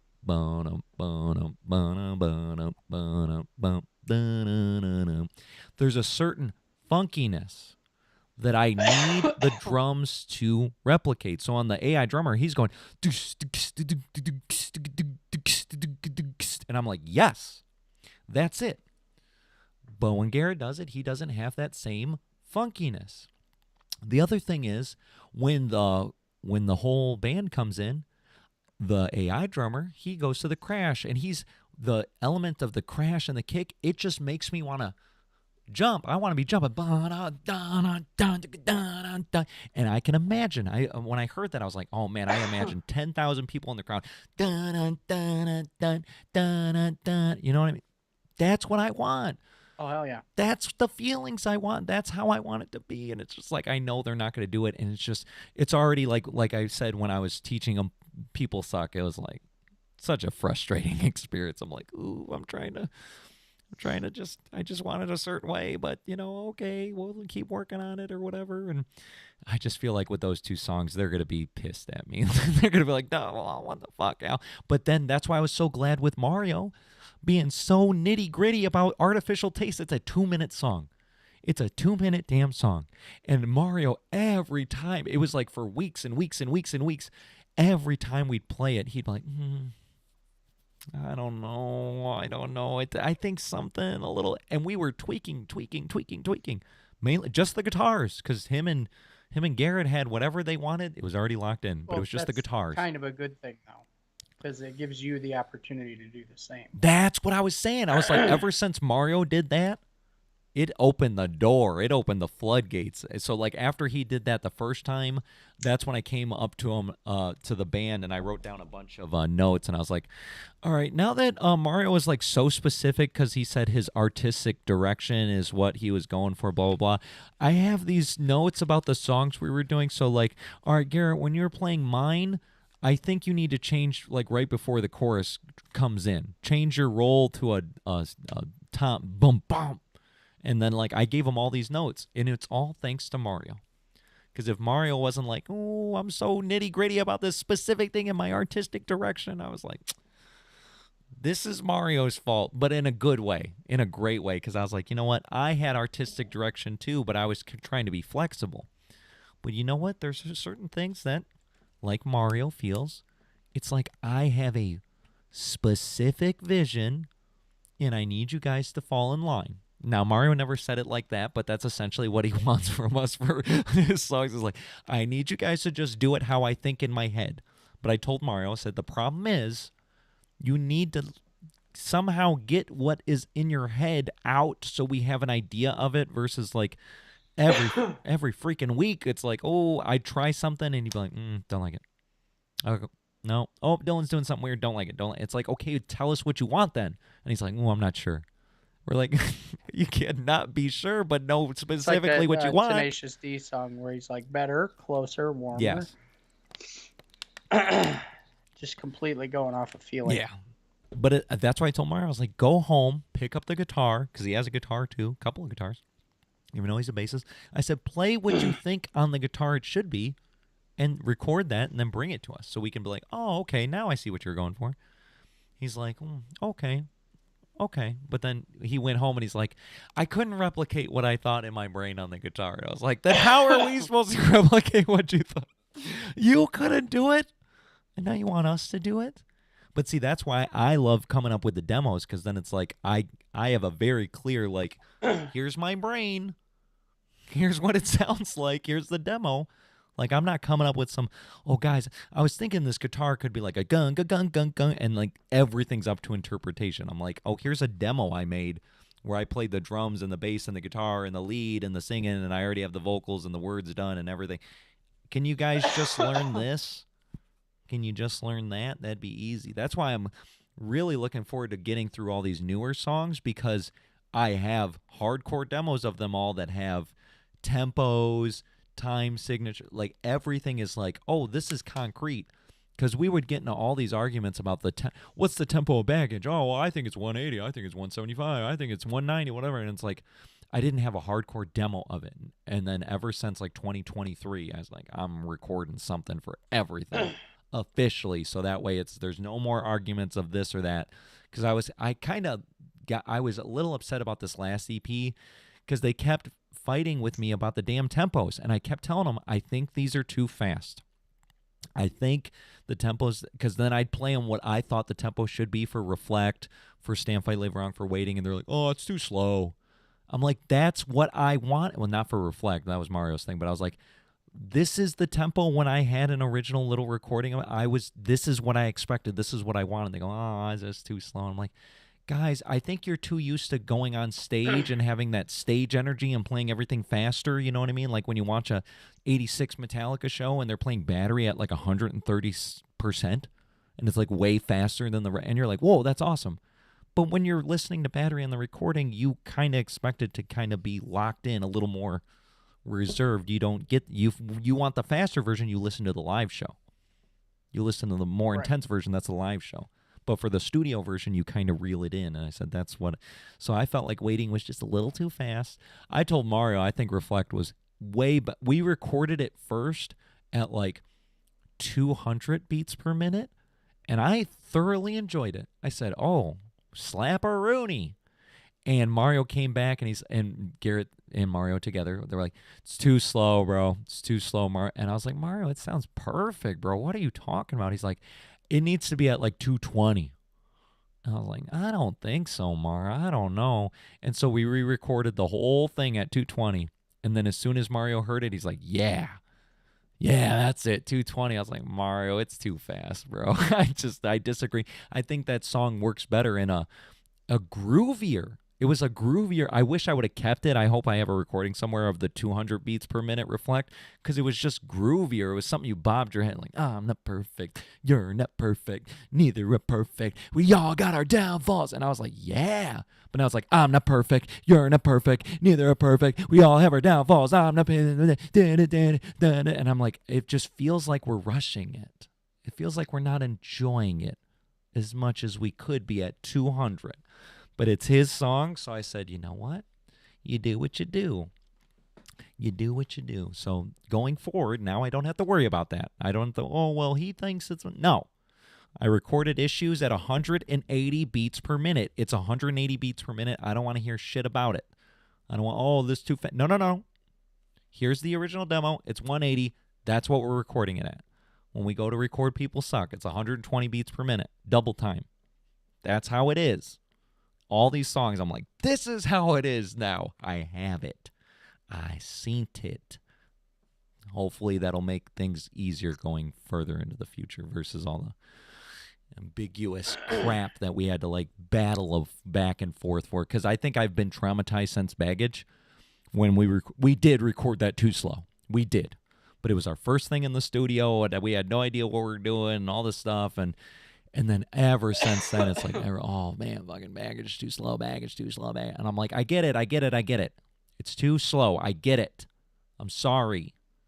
That's why we got to re-record Baggage, because it's like I just want to hear, like, I want to hear nothing bad for the first time in my life. I think that's what I want to hear, like, a genuine, like, man, slap-a-rooney, banger. Not like, oh, that song is pretty good. It sucks that you can't really hear the bass. Oh, it's a little too slow. Oh, this or that. You know what I mean? Oh, the guitars sound a little too gritty. Like, nothing. I don't want any of that. I just want, sounds fucking good, dude. That sounds good.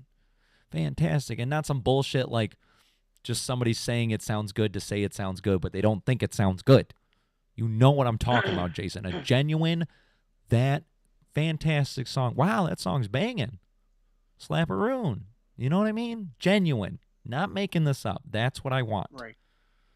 That's what I want. One day, Jason, one day. I mean, I'm hoping next month. I'm hoping like in February, these next recordings, I'm hoping that is the next day.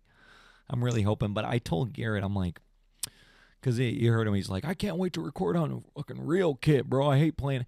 He always shits on the electric kit, and it kind of pisses me off because it's like, there's, as far as like the core of an electric kit, it's the same thing. Timing is like 1 and 2 and, like, that's literally how it works. Click, click, click, click. But he's used to having 6 different cymbals. He's used to having, 12-inch tom or something like that or whatever.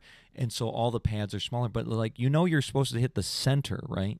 Like, it doesn't matter if you have a 20-inch tom. You're hitting the center of the damn tom. It doesn't matter. The size of it is just for the volume of the air movement to get a deeper tone. You know what I mean? Like it's not so you can hit it wherever the hell you want to. You should be more specific on your hits. And if anything, the electronic kit is easier to sound better because you don't have to work as hard for it. You know what I mean? It's more sensitive. There's more rebound. There's all this stuff. So it's like, if anything, he should be like, oh, I sound so good on the electric kit, but he's always shitting on it. I'm like, bro, I disagree completely because to me, if you can't sound good on an electric kit, you're just not a good drummer. Spicy take out there. Any drummers are like, what are you talking about? Well, because what I get is in my comments for the Epic D guy, for the drummer video I put for the Simmons thing, there's real drummers in there. They go, drumming on electric kit ain't the same. It's like easy mode. It's like easy mode. Anybody can sound good on electric kit. I agree. It is easy mode. I do. I agree completely. I don't think they're wrong. It is easy mode. You should be able to sound better on an electric kit. So to me, if you can't sound good on an electric kit, it just tells me a little something about your drumming ability. I'm just saying. That's what I'm saying. It's an opinion. Don't strike me for it, but that's how I feel. So he wants to record on an electric kit, or on an acoustic kit, on a real kit. And I said, Garrett, it's like I don't know how to put this in the nicest way, but I tried to make it well known to him that I just don't think his timing is good enough to record an electric or an acoustic kit. Ouch. I don't think it's good enough, bro, because on the electric kit, do you know how much I had to move? Do you know it took me 12 hours per song? Reflect, stand, fight, and waiting. 12, 24, 36 hours of that EP process was like just getting the drums aligned, everything lined up, timing-wise, all that stuff. After, he recorded it, and then I look, and it's MIDI, so I just see notes like do, do, do, do, do, do, do. And I can see none of these things are aligning. They're all willy-nilly all over. The tempo is faster, slower, this or that, and I'm like, oh, bro. So I had to go in there and like do everything. Imagine there's a hi-hat, a snare, a kick, 3 things per beat, and there's 180 beats per minute, and it's a 4-minute song. So there's, I don't just, let's say 200 so I can do easy maths, right? 800 beats, 3 things per beat, 2,400 things to move, to nudges, like little beep, beep, beep, 2,400 little beep, beep, beep, beep, per song. I said, bro, I don't think so, because with an acoustic kit, you can't move these things. You can't move the sound of a snare when you hear it in the overheads. And you hear a little bit in the top. They all blend together. So I'm like, you're going to have to, like, absolutely nail it. And, of course, he's like, oh, I'll nail it. I'm like, yeah, but you don't. I don't think so, bro. Like, I don't think so, dude. Because the thing is, when we're recording, usually you record one at a time. So it's like, I don't see how he nails it by himself without me reining him in with my guitar, giving him like the structure of where he should be. Because a lot of times for certain songs, I told Garrett his biggest problem is he's never consistent with the tempos. He's never consistent with the tempos. So certain verses, he'll be at like, let's just say 130 beats per minute. And then in the chorus, he speeds it up. It's 140 now.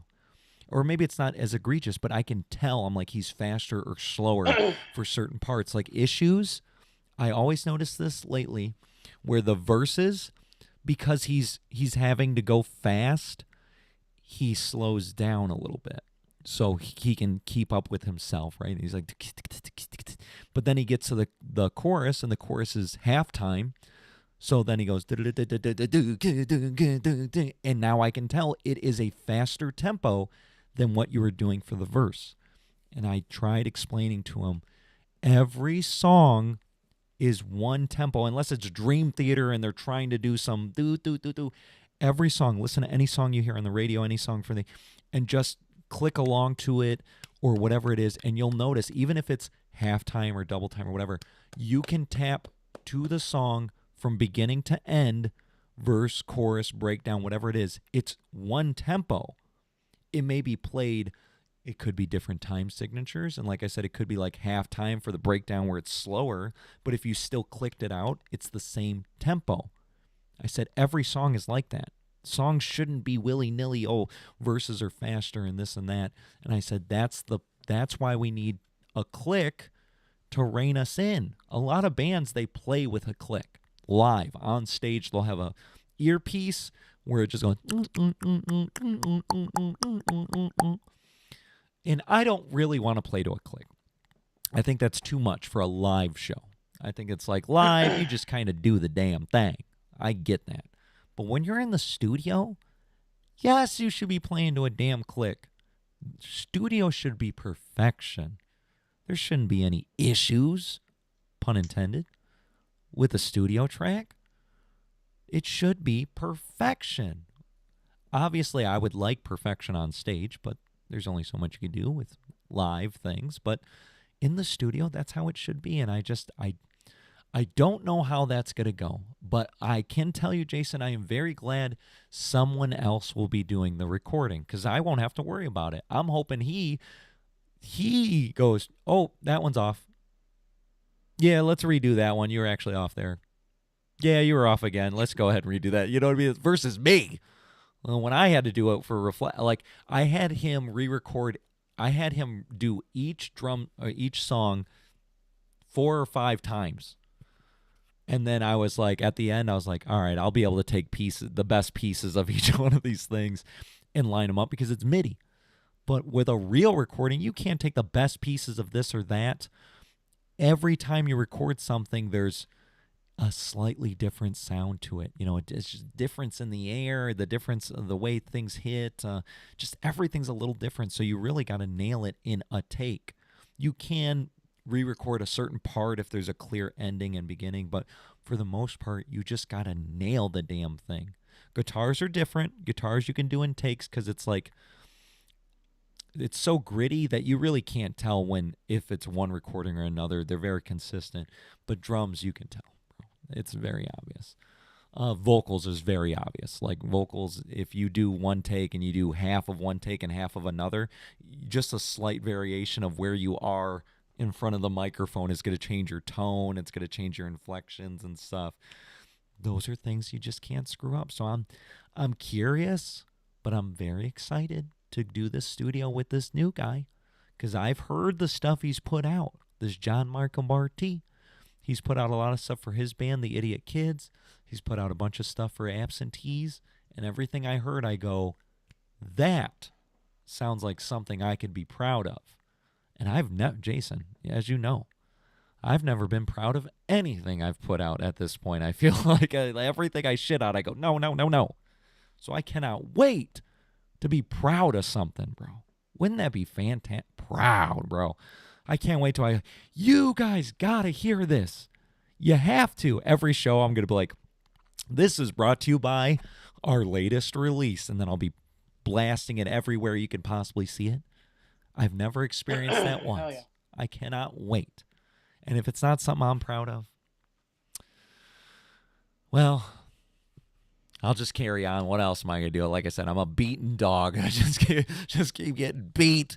And I'll just move on with my life just like I do with everything else in my life. But I have real high hopes for this guy. I think he'll do a much better job than anything I've released. And at bare minimum, that's all I can ask for. A better job than what I'm doing. If I'm going to pay somebody else, they should at least do it better than me that's doing it for free. And this guy's only charging us, Jason, $350 for the whole thing, for the 1 day recording and then all the mixing he's doing on the back and all the work. $350, as many songs as we can fit in. We paid $700 for that first EP. Dirt, Baggage, I Just Want to Die. $700 for those 3 songs. It was supposed to be $600, but then there was all this extra work and time that he put into, so he asked for an extra $100, and we weren't going to be like, no, because then he wouldn't have gave us the song. So $700 for that first EP. The second EP, I'd like to say free, but I can't because I bought the electronic drum kit to do that, even though that's obviously a future purchase. That electronic kit was $350. I already had the red box. I did buy a DI thing, so that was another $20. Let's say it costed $400 to record the second EP, doing it myself. So $350 will be the cheapest one we've ever done, and it should sound better. That's a combination I never thought I'd say in the history of my life. I just always assumed we would be really expensive, but this guy's giving us the friends and family discount. He's like, oh, I know my buddy. Well, first he knew from his buddy John that's from the band. He's like, oh, well, you know my buddy John. I'll give you that buddy discount because, you know, you're buddies with my buddy. So I was like, cool. But then now Dylan, he's like, oh, that's my buddy from back in the day. He's like, oh, you're getting the super buddy discount. I'm like, oh, this is sick. This is sick. Now, the only thing is, can we get through multiple songs? And it took us 5 or 6 hours just to record Baggage. That's why I have PTSD over Baggage, because not only does everybody say it sucked, but it took us so long to do. Like, it took us so long to record that damn song. We can't take 6 hours to record one song, Jason. We're not going to get our money's worth. We need to record at least 6 songs.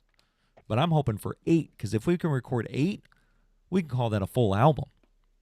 Because I think Master of Puppets is 8 songs, right? I think there's not many songs on there. I think it's 8. And I think that's the bare minimum you could say, all right, album. Anything less than 8, even if it's 7, I don't think you can call that an album. I think that's still an EP. So we can put out our first album. That'd be fantastic. Hell yeah, dude. We'll see. We'll see. John Michael, don't let us down, bro. Mostly Garrett, don't let us down, Garrett. Don't. Please. Please. I can't wait. It should be cool. Maybe by then, I might be able to sneak it. That'd be kind of sick to, like, yeah, we had all these other ones lined up, but, like, hey, maybe we should record People Suck too. I don't know. What do you guys think?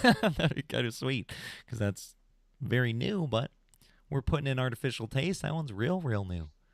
Real new. At this point, I'm like, put the fries in the bag. Yes, he should put the fries in the bag. I agree. I think we should all put the fries in the damn bag. I think this world needs more fries in more bags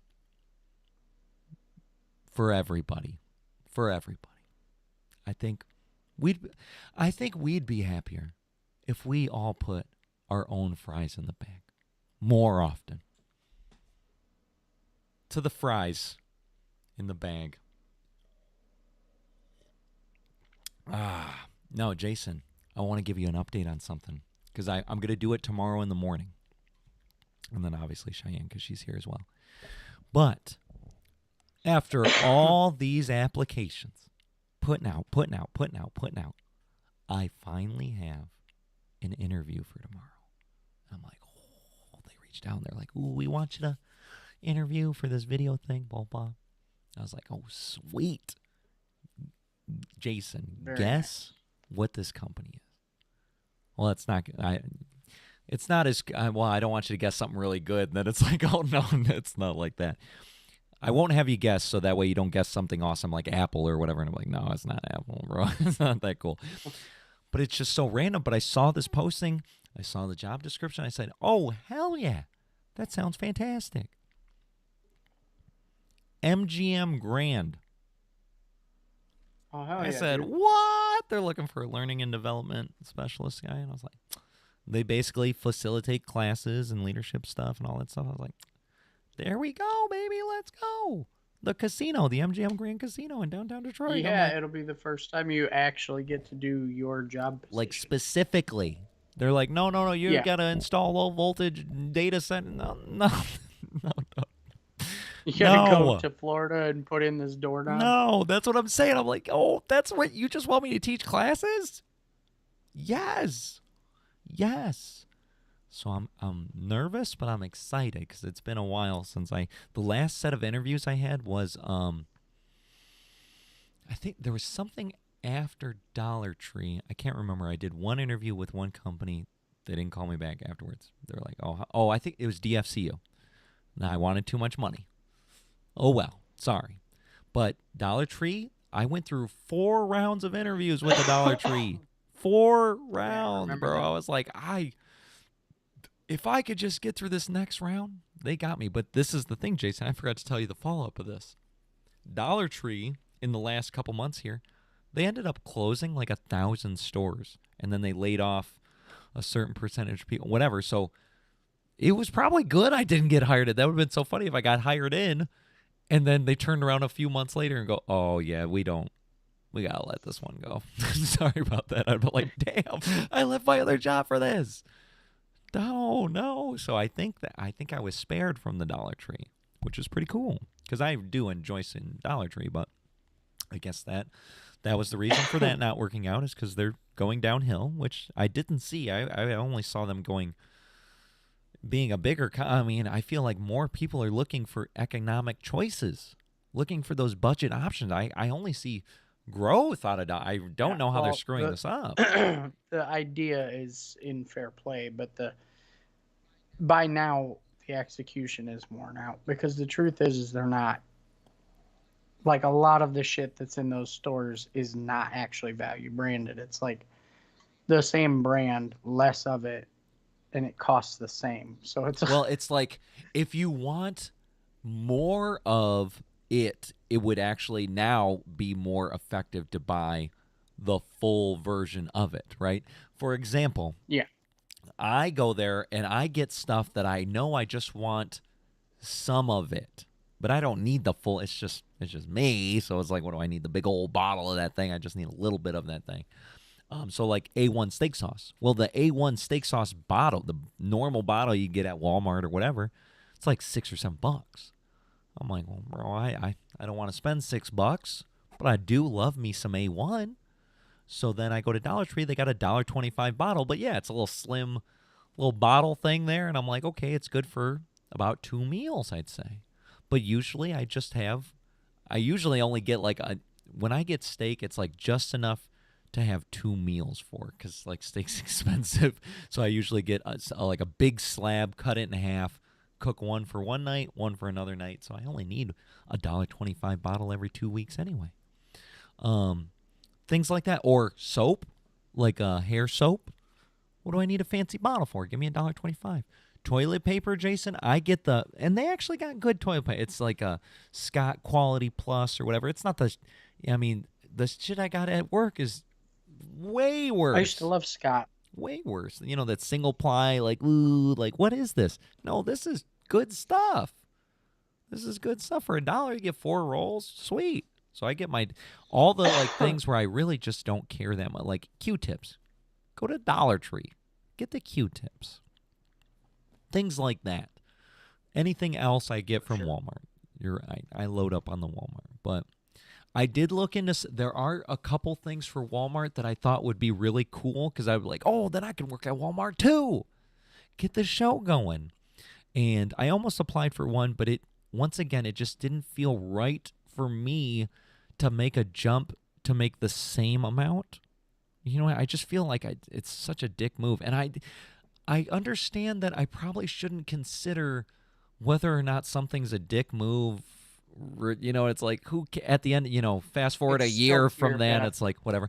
But it just feels weird to make why would I completely change companies and do all this stuff to make the same? Like, I want to make more. Lateral. Yeah, I don't want a lateral move. If I'm going to jump ship, I want to be like, oh, I'm jumping ship because I want to do better. But they're hiring for it's a GM coach, and they were hiring for other like coaching positions or whatever, and they said they paid 65 to 75, or 70 to 80, and I was like, oh, that's really cool. That's like right there, but I don't know. I don't think so. But it seemed like I was like, oh, that would be kind of sick. To be honest, it's like, of all the places that I've ever worked, including Little Caesars, I have never been more disappointed with the leadership and training of a place. Maybe that's why they need it. They need it, Jeff. That's what I'm saying, but it's like, and it's not because like Walmart is doing something wrong. Like, it has a baseline of all the things that are necessary for good training. It's just that it just doesn't get used. And maybe it's just my store, but I've been to two now where it was like kind of the same thing, and it's like um, you would think you would expect this type of management from younger people, Mm. and there are younger people there, so it's kind of like, oh well, when they do it, it's like, well, not such a big deal, and then like when older people do it, it's like, oh man, like, do you not feel like you're just falling in line? Like, I know you know better. Like, we've talked. I know you know better than that. Yeah. Like, but it's just not worth the hassle because there's so much overhead that either doesn't know what they're doing or doesn't want you to know what they're doing. Mm. You know, like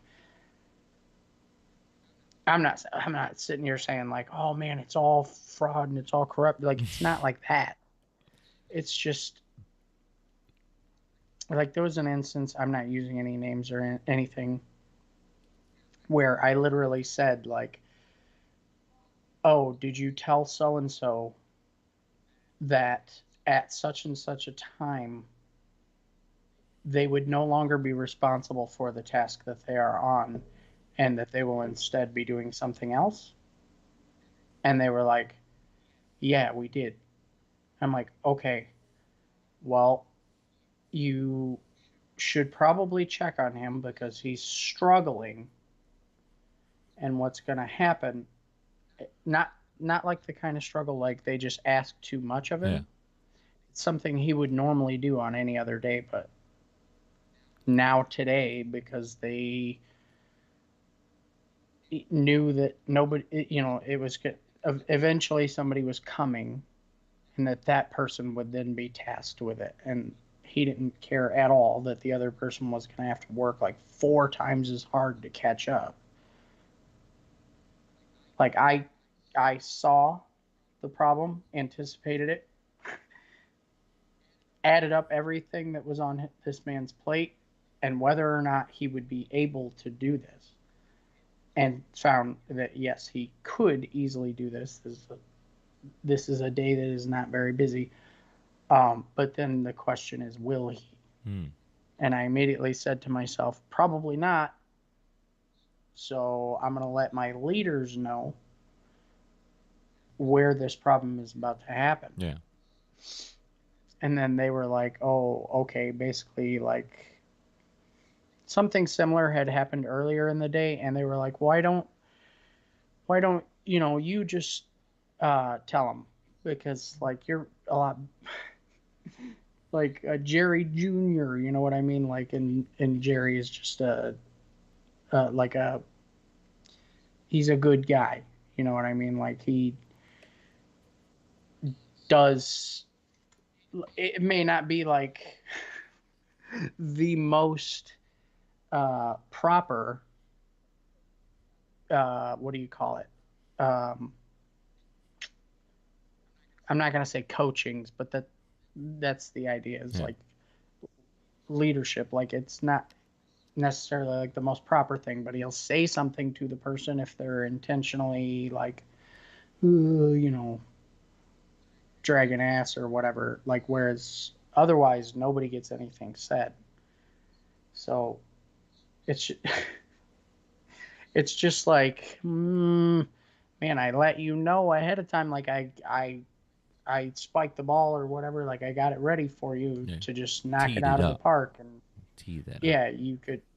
yeah, you could just go over there and be like, oh, hey, you know, you really need to have this done by, you know, such and such a time, or like, don't do what you're thinking about doing. You know, don't just drop this on someone else's Yeah. head. Well, lo and behold, that time came up. Me and this guy are supposed to go outside and start moving cleaning up the back of the store, right? So they have to ask somebody to then replace him and what he was doing. And that person was like, no, no, absolutely not. it's 6:30. I'm supposed to be off at 7, and there's 2 hours worth of shit to do back there. And he didn't even know that I had warned them ahead of time. Like, man, when you go to replace him, that person's not gonna be happy. Not gonna be happy at all.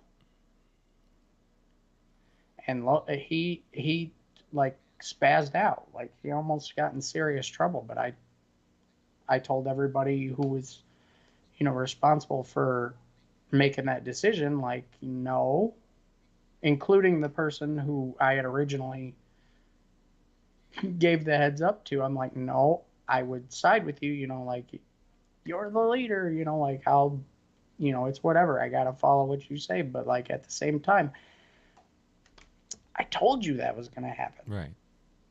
You had a choice to do something or do nothing, and you did nothing. So the train wreck that I foresaw happened. Yeah.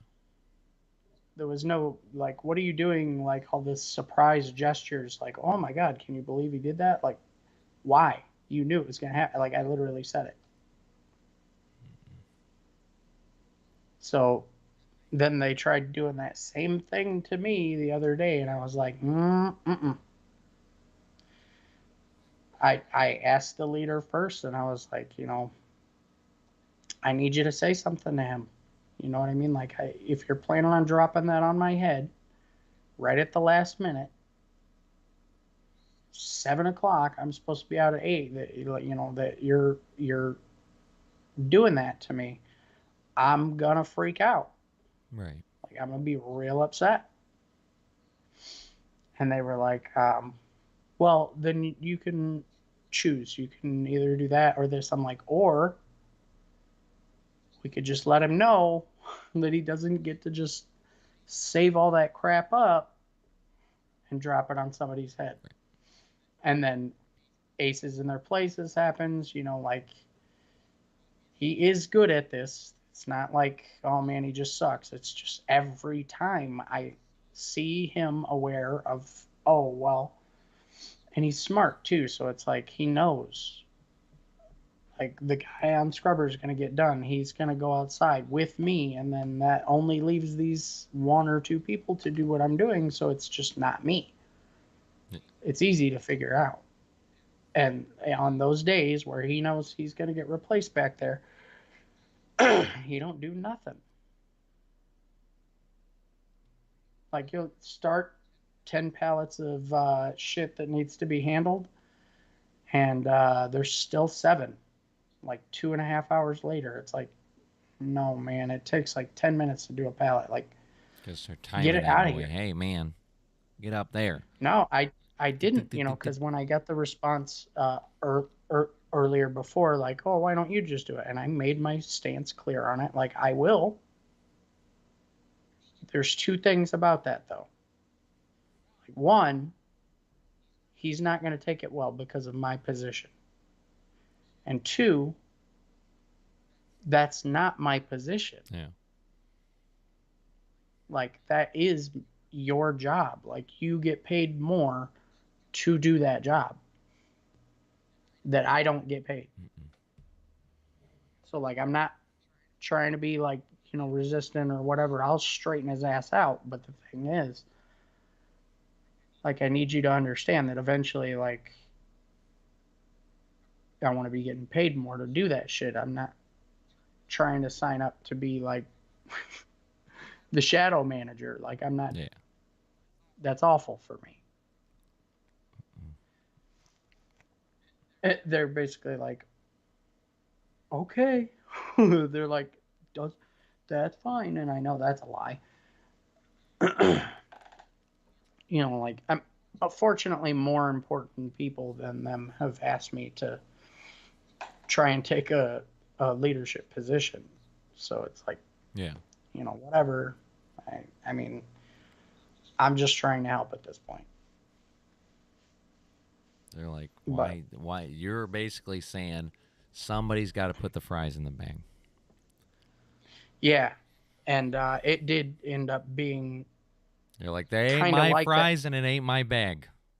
No, I literally, when I told her that, I was like, okay, come with me. Yeah. And I went into the back and I was a little harsh. You know what I mean? Like, I wasn't like, whoa, F you, dude. Like, no, you're doing your job. I just was like, you've got nothing done back Yeah. here.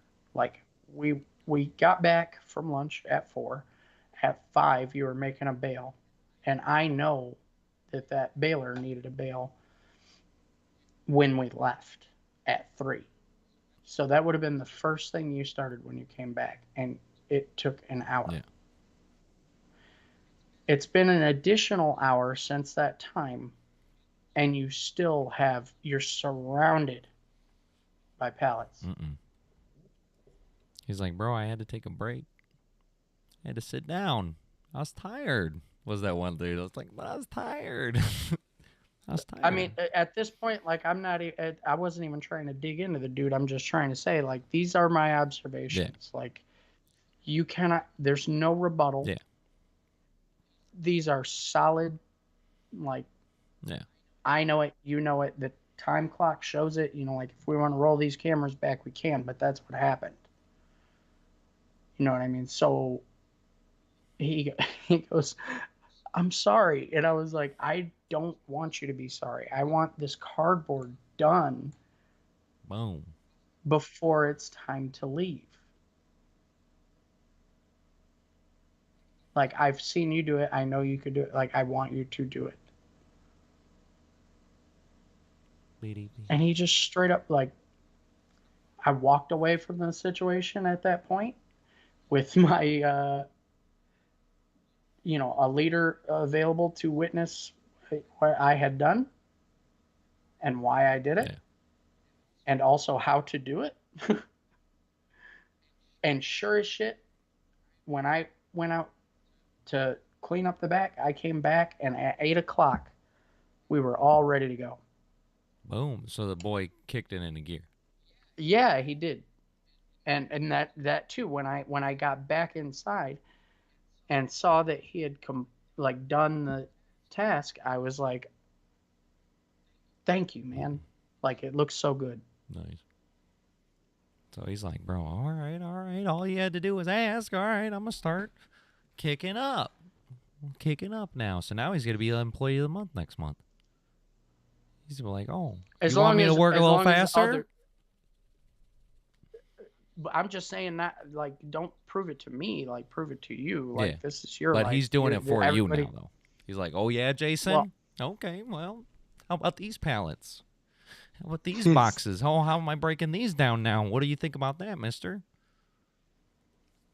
He's just doing it he's to, been like, there literally for be like a little shit. You know, like some people, they wouldn't have done it, but now just out of spite. They're like, oh, yeah, I wasn't doing it. Well, how about this? And then he becomes, like, the best employee Walmart's ever had. He's like, oh, yeah.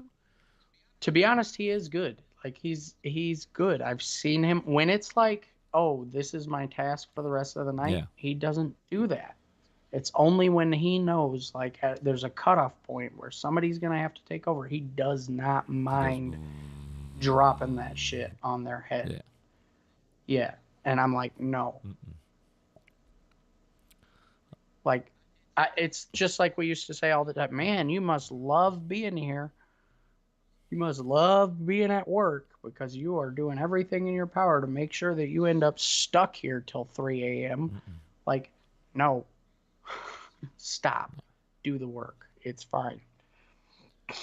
Damn. I want to highlight certain things in the chat here. First and foremost, it's after midnight, so it's technically Jason's birthday at the moment. So happy birthday, Jason. Oh, thank you. January 29th of the year 1988. Jason was born into this world. And the world got a little shittier every day after that. A little bit. Another thing to highlight here is Krista is in the chat, my niece. Hello, Krista. You should be in bed. She's like, I'm a grown woman. I'm like 20 years old now. What are you doing up so late? It's 12:30 at night. But thanks for joining us. I appreciate that. G's in the chat. What's up, G? I don't think I know you, but hi. But it's just because the letter G, and that could be anything. It could be Gerard or Gerald. I am not thinking too many G names. Gerald, Gerard, Joffrey, But every time they J- type, it says GG. GG. Oh, like good game. Oh, maybe that's what it is. I don't know. GG. Well, I don't GG, think so. GG, GG. Maybe that's somebody's grandma. They're like, oh, GG. Grandma, welcome to the chat. We appreciate you, Grandma. Thanks. It's Garrett. He's like, I heard you talking. I heard you talking about that I couldn't nail the drum timing. It's me, Garrett. I'd laugh a little bit. I wanted to read this with the posting, the I guess the about the job, and why I was like, oh, this is kind of cool. Heck yeah. About the job. The show comes alive at MGM Resorts International. Have you ever wondered what it'd be like to work in a place full of excitement, diversity, and entertainment? Are you enthusiastic about being a team player in one of the most fascinating industries in the world? At MGM Resorts, we seek individuals like you, in all caps, to create unique and show-stopping experiences for our guests. The Learning and Development Partner supports the growth and development of our team members, and this role is pivotal in delivering impact learning experiences and fostering a culture of excellence. And then basically the day-to-day is facilitating biweekly new hire orientation, lead compliance training, administrative training, management training, collaborating with HR, guest experience, and operational leaders to align their training initiatives with their organizational goals, and design and deliver flexible and personalized training sessions tailored to property-specific needs. And what was funny was when I applied, they asked me certain things where they're like, that once I didn't see that in the job description. Otherwise, I would have probably been more prepared. But luckily, it was like a form at first to fill out, so I didn't need to like be prepared like on the spot. But I'll know that going into tomorrow's interview. But it was like, tell us about a time when you designed a training initiative to solve a property-specific need. And I was like, okay, when did I do a little something, something? And I thought of the time back when I was an area supervisor that I developed this new hire training program because, and I explained this, and I was like, when I was a district manager, we had this problem where we have all these training resources at Little Caesars, but the managers weren't really taught on how to utilize them. To how to use them. Like when I bring in a new hire, what should I show them first? How should their first day go? What should they learn in certain sections? Like it was just stuff that you got as part of the experience you got after learning for a long time, and you got better at that as time went on. But I wanted consistency, so I developed like a 4-week new hire training program so that I gave the managers like a whole packet when they got a new hire, and it had a day one checklist. Show them this. Make sure they do this, fill out this, whatever. All the checklists, so that way they did everything. And then it had weekly, okay, on day 1, show them this and this. And then on day 2, do this and this and this. And then at the end of every week, it had like little quizzes for the stuff they should have been learning. So it like guided them on exactly. So after 4 weeks, they should actually know the core. You know, you focus on the core, making sheet outs, making pizzas, Right. landing. Focus on those 3. Boom, boom, boom. Because then after 4 weeks, you can have a full-fledged member of your team helping out. Versus a lot of other stores, they just kind of willy-nilly, and they only let new hires work like 10 hours a week because there can't be a full, I'm not a full boy yet or whatever. And so you didn't want to like waste your hours on a new hire when it's like on Friday dinner and you need 2 really good people on pizza dress or whatever it is. You know what I mean? I was just slapped them right on top, to be honest with That's you. what I always told people to do. You're gonna have to take the hit. But my incentive was that if we utilize a program where it's not like we're not just, we just throw on 40 hours for this newbie and what did he learn this week? I don't know. I just had him on pizza dress the whole week, and it's like, okay. Well, I need to be able to show that's corporate, stupid, like though. Mrs. I gotta show Mrs. I. Like I need to show. Okay, look, when new hires come in, I tell my managers you got to schedule them for. I think I did a minimum of 25 hours. You got to schedule them for a minimum of 25 hours in 5 5-hour shifts. So that way it wasn't like, 8-hour days, really overwhelming days. 5 hours is a good amount of time to get a lot of learning in without overwhelming them, and then do that 5 days a week so that way they have consistency. Because if you only schedule them 2 days, bro, it's going to take forever, and they're going to forget things by the time they come back 6 days later. And what I was like, 5 days, 5 hours shifts, and then get them through these things in those hours, utilize the cards training. And then so I explained kind of all this in the thing, and I was like, that I feel like that was the most specific thing I could think of, because in Little Caesars you didn't really have like a single issue, like, okay, well, because I was thinking, I could have said like, well, I had to retrain this staff on these certain HR policies that they weren't following or whatever, but it didn't have the same, I don't know, in-depth detail that I could have done with that new hire training program. And I guess they liked that good enough to at least give me a shot at that. So MGM, if they're not listening, but that would be sick. They're like, I was listening. I wanted to see what you would say about us. I'm pretty excited. That's pretty exciting. That'd be cool. One of the things said, are you able to work in an environment that could be, smoke, well, because it's the casino. People are allowed to smoke at the Right. casino. I was like, yeah, I can. Sure can, no problem. Are you able to stand on your feet and deliver training classes all day? I said, yup. I'm sick of sitting down anyway. I was getting sick of sitting down anyway. Let's go here. MGM. I'm very excited. I was actually I didn't get to tell you about this. I wanted to do this in the after party last week because I applied to all these exciting jobs that I was like, MGM was one of them, but the other one, I think I told you about Dairy Queen, right? Where I was like, Dairy Queen, I think that would have been really cool, but they didn't call me back, and maybe they're not ready to call me back yet. They're not done hiring for the position, but I was like, ooh, Dairy Queen, that would have been kind of sick. Franchise business consultant, so just the franchise rep for Dairy Queen, but Metro Detroit, so I wouldn't have to go anywhere, which was fantastic. And the Yeah. other one was Sweetwater's Tea and Coffee. I said, oh, I love me some coffee, as anybody knows in this show. He loves him some coffee. So when I applied for that, they ask you about that. Like, part of the experience is, because it was a franchise rep, once again, just helping franchisees of Sweetwater coffees and stuff. And they're like, sell us. That was so funny. What the first question was like, sell us on yourself. Like, part of the experience is like, selling the whatever brand or whatever. So sell us on you in 150 characters or less. And so I was like, damn, what's 150 characters? You know what I mean? Characters are letters. So Yeah. I'm like, damn, 150. What is that, like 2 sentences? Like, what can I do? I can't remember what I exactly put, but I said, you know what? I'm going to go on a limb here. Because that's the good thing is like when you're trying to apply for something and it's not like out of a need, like I'm sorry if my job is listening right now. I would like to get a new job. I want to, I'd like to, but I don't need to. So therefore, I can kind of I feel like a little more free about it.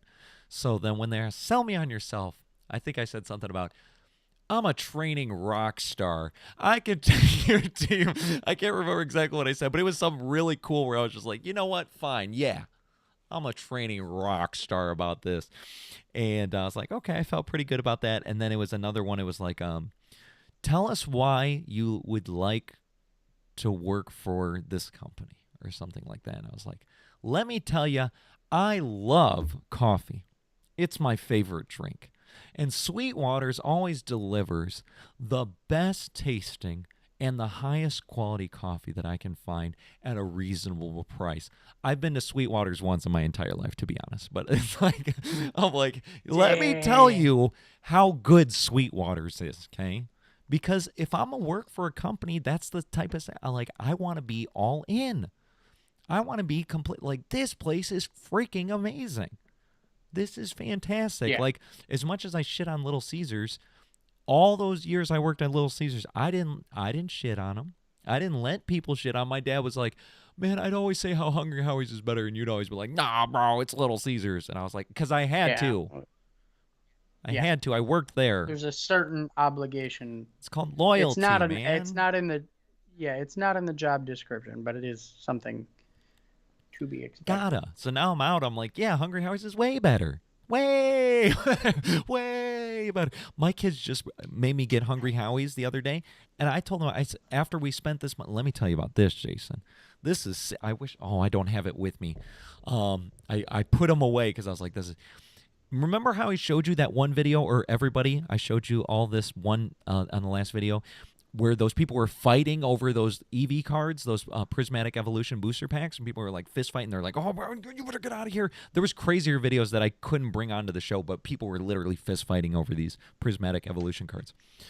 I went to this mall because before I started the show, the show I played at the Token Lounge, I forgot my freaking Metallica wristband. You know, I wear the super wide James Hetfield wristband. Yeah. I forgot it at home, and I said, man, I really want this show to go well, and I'd hate for it to go shitty, and then I go, it's because I forgot the wristband. So, but I didn't want to turn around and go home because I had to get to the venue on time. I had to pick up Mario. I had to pick up the drums. It was just, I couldn't get. So I said, you know what? I'll just go find another wristband. Maybe, obviously not the same one, but maybe just a regular Metallica wristband, or if it's a different band, maybe, whatever. Just, I need a wristband for the naked arm, you know? Because I have a watch on this one, so it's fine. So then I was like, where could I go? And there's this one store. Have you ever heard of the Rock of Ages store on Ford Road in Merriman? Did you ever go to that? Amazing place. Yeah. Legendary. As soon as I walked in, I was like, I got to do a video about this place for the Epic D Guy channel. This is like music haven. It has every bit of, they got patches, they got hats, they got stickers, they got all the records, vinyls, CDs, socks. They got like everything for a whole, it's not even just metal or whatever, rock. It's like bands, music, whatever. They got every genre represented there.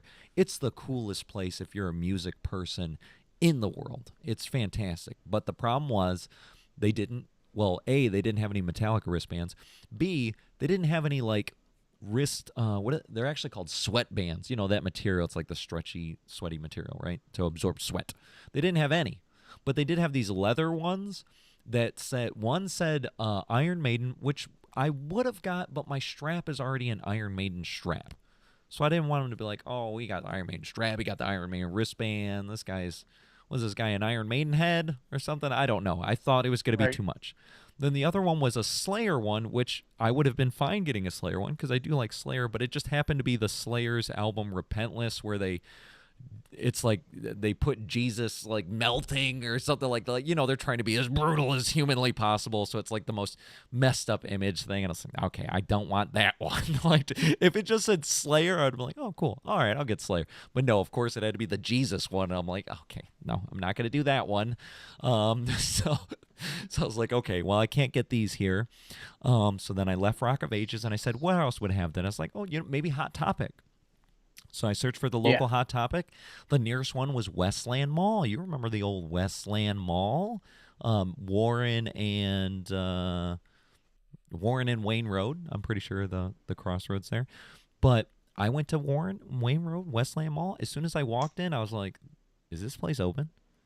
Because like like when I walked in, the first few stores, they're all closed. And the lights were a little dim. And I was like, okay. And then I started walking, and I saw one random person walking. So I was like, okay, it's open. But a lot of stores were closed. I was like, okay. So I just kept walking. I walk around the corner. And it's like, because they had all these stores closing because COVID like ruined everything for everybody, they condensed the stores so that way they weren't so spread out everywhere. So that all the stores that were left, they're on like one strip. And then everything on the one side of it is just, it's like a ghost town. It's really creepy and stuff. Damn. Yeah, it's super weird. And there was barely anybody there, too. So then I go to the Hot Topic, and I'm looking for wristbands, and I didn't see any sweatband styles, but I saw two. And the lady told me, she said, they're buy all the jewelry. And I was like, wristbands are jewelry? And she's like, yeah. She's like, everything's buy one, get one half off for the wristbands and jewelry. I said, okay. So the first one I saw was this one. They call, the studs, right? I'm like, okay, that's pretty punk rock. I could do some studs or whatever. But then I saw this other one that was the spikes. And they were real sharp, spiky looking things. And it was real punk rock. And I said, All right, you know what? Buy one, get one free because I couldn't decide which one I liked more, so I got both of them.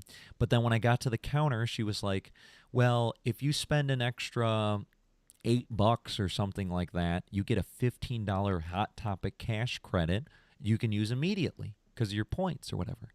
I said, oh, so if I spend 8 more, I'll save 15. So really it's like taking 7 off because I got to spend, well, so it's like 7. She's like, Right. yeah.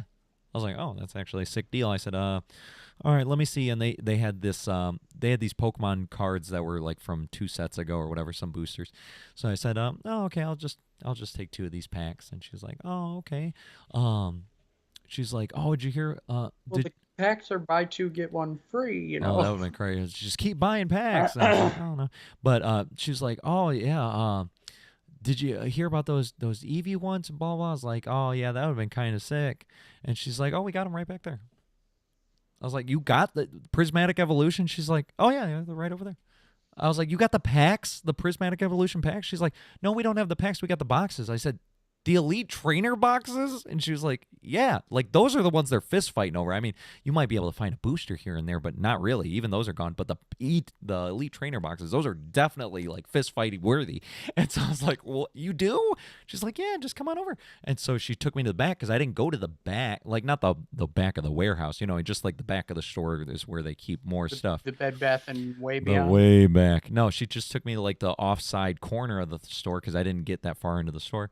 And I seen like 4 boxes of these Prismatic Evolutions. I said, oh, I was like, these are like really rare, right? And she's like, oh yeah, no, I've seen the videos and stuff. I bought one of these boxes myself. I was like, how much are they? Because I was thinking they marked them up like really high, not, because they're going for $120 a box. And she's like, oh, $55. I was like, oh, that's the normal price. They didn't even mark them up. You know what I mean? Like, what is wrong with you? Why are you not overcharging? that's crazy. I was like, you know what? I'll take one. And I was not going to spend any money this paycheck. I was like, you know what? I really got it. I'm going to keep a tight ship so I can kind of figure out the next couple paychecks. I mean, to be honest, if you got buyer's remorse, you could just sell it for 120 and make some Well, money that's what off I of was it. thinking. Well, I was really thinking for my kids. I was like, they're going to shit, bro. They're going to absolutely shit. Even though as soon as I bought it, I looked on Facebook Marketplace. I was like, I could flip this right now. But then my kids are like, oh, man, I want to open them boosters. It's like... So I was like, no. So I bought the one box, and my kids that were sad that I didn't get to pick them up on Friday because I had to do the show, and I said, but don't worry, guys, I got something that's gonna make it up to you. It's gonna be pretty crazy. I'm not gonna tell you. I want to surprise you. And they're like, oh, okay, whatever. So then when I picked them up on Saturday, I said, remember those videos we watched of the people fighting over those Prismatic Evolutions? They're like, yeah. I was like, check this out, and I busted out the box, and they're like, no way! Oh, that's crazy. That's nuts. I said, yeah. Found it at this really creepy ghost town mall. And they're like, we want to go to the ghost town mall. I said, all right, well, tomorrow we'll go. Or we ended up going later that day because Garrett forgot his freaking symbols at the damn venue. So, of course, he wasn't going to do it. So I ended up going up to the venue. And they weren't at the venue, which is a longer story anyway. But because we're out and about, I was like, hey, do you guys want to go to that mall and see what it was like? And they're like, yeah, let's go to the mall. So we went to Westland Mall, and they're like, wow, this place is weird. And they're like, let's go see if they got more of those boosters. And I was like, okay, but we're not going to buy any. You know what I mean? And I was thinking they weren't going to have any more anyway. But then we went there, and they had 2 boxes left. I was like, oh, wow. And they were like, Dad, let's get one. Because the one box they opened, they did pull like seriously a $200 card. It's like it instantly made its money worth, right? And I was like, man, I don't know, but these cards are so Well, you're valuable. guaranteed one really super good pull, and the set is almost every single one of them is going to be higher than the price of the box. Yeah, what's funny is there's an Eevee promo card that comes in the box that's worth half of the value of the box by itself. Like that Eevee promo is worth $25. Boom! Like as soon as you open the box, you sell the Eevee promo and you made $25 already.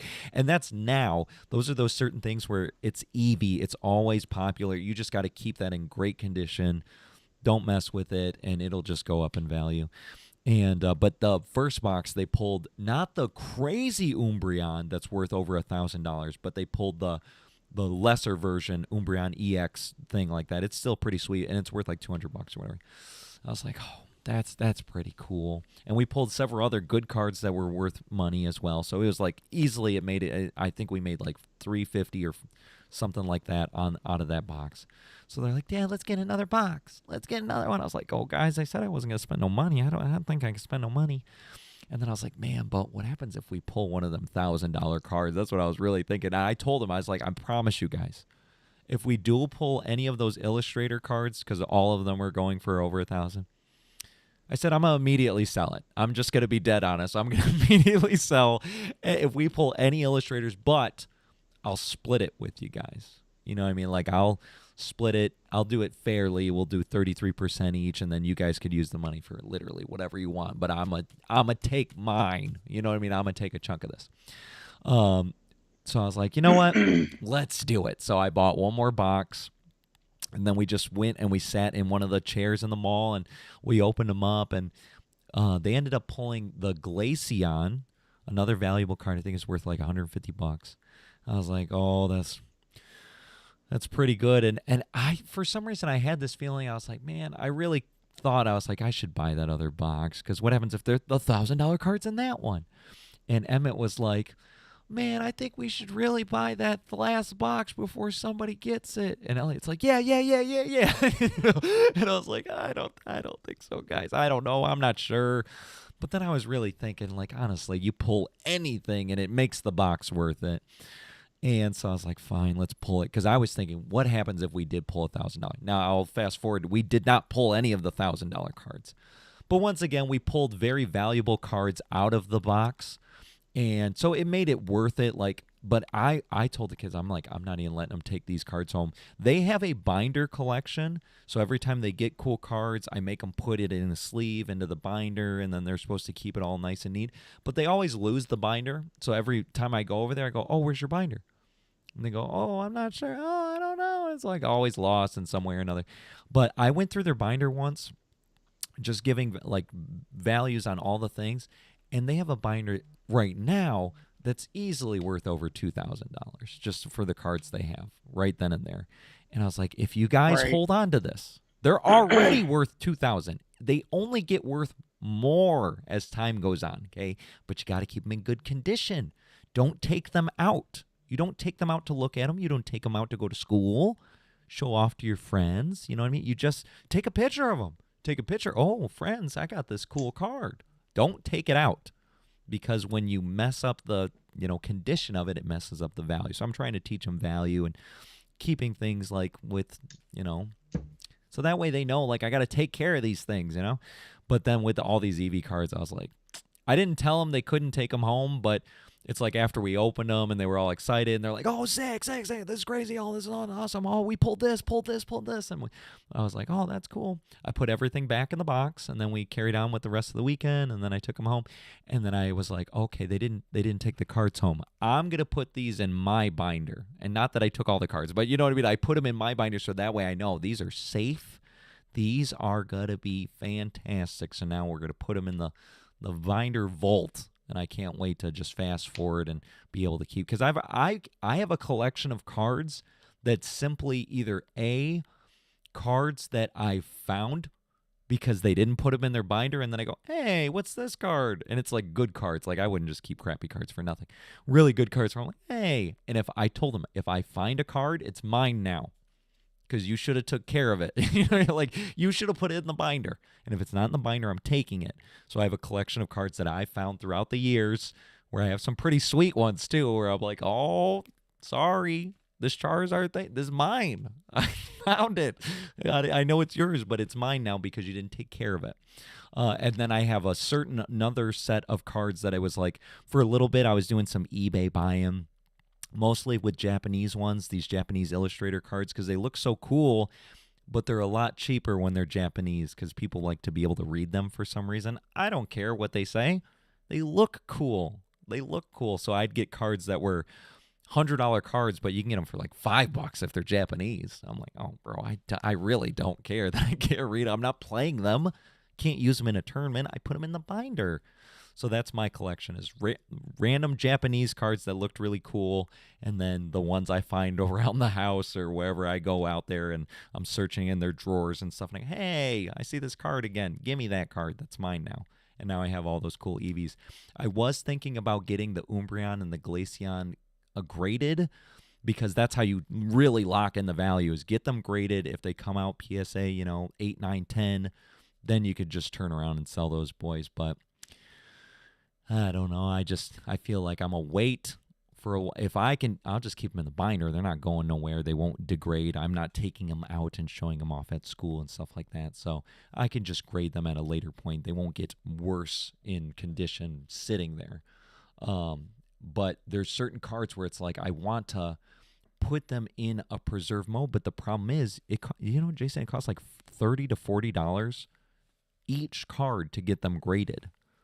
You know what I mean? I was thinking like, oh, maybe you get a bundle and like $100 they'll grade like 10 cards. No. They're like, no, $40 per card. So you send in 10 cards, you got to pay $400 to grade the cards to get them in slab mode.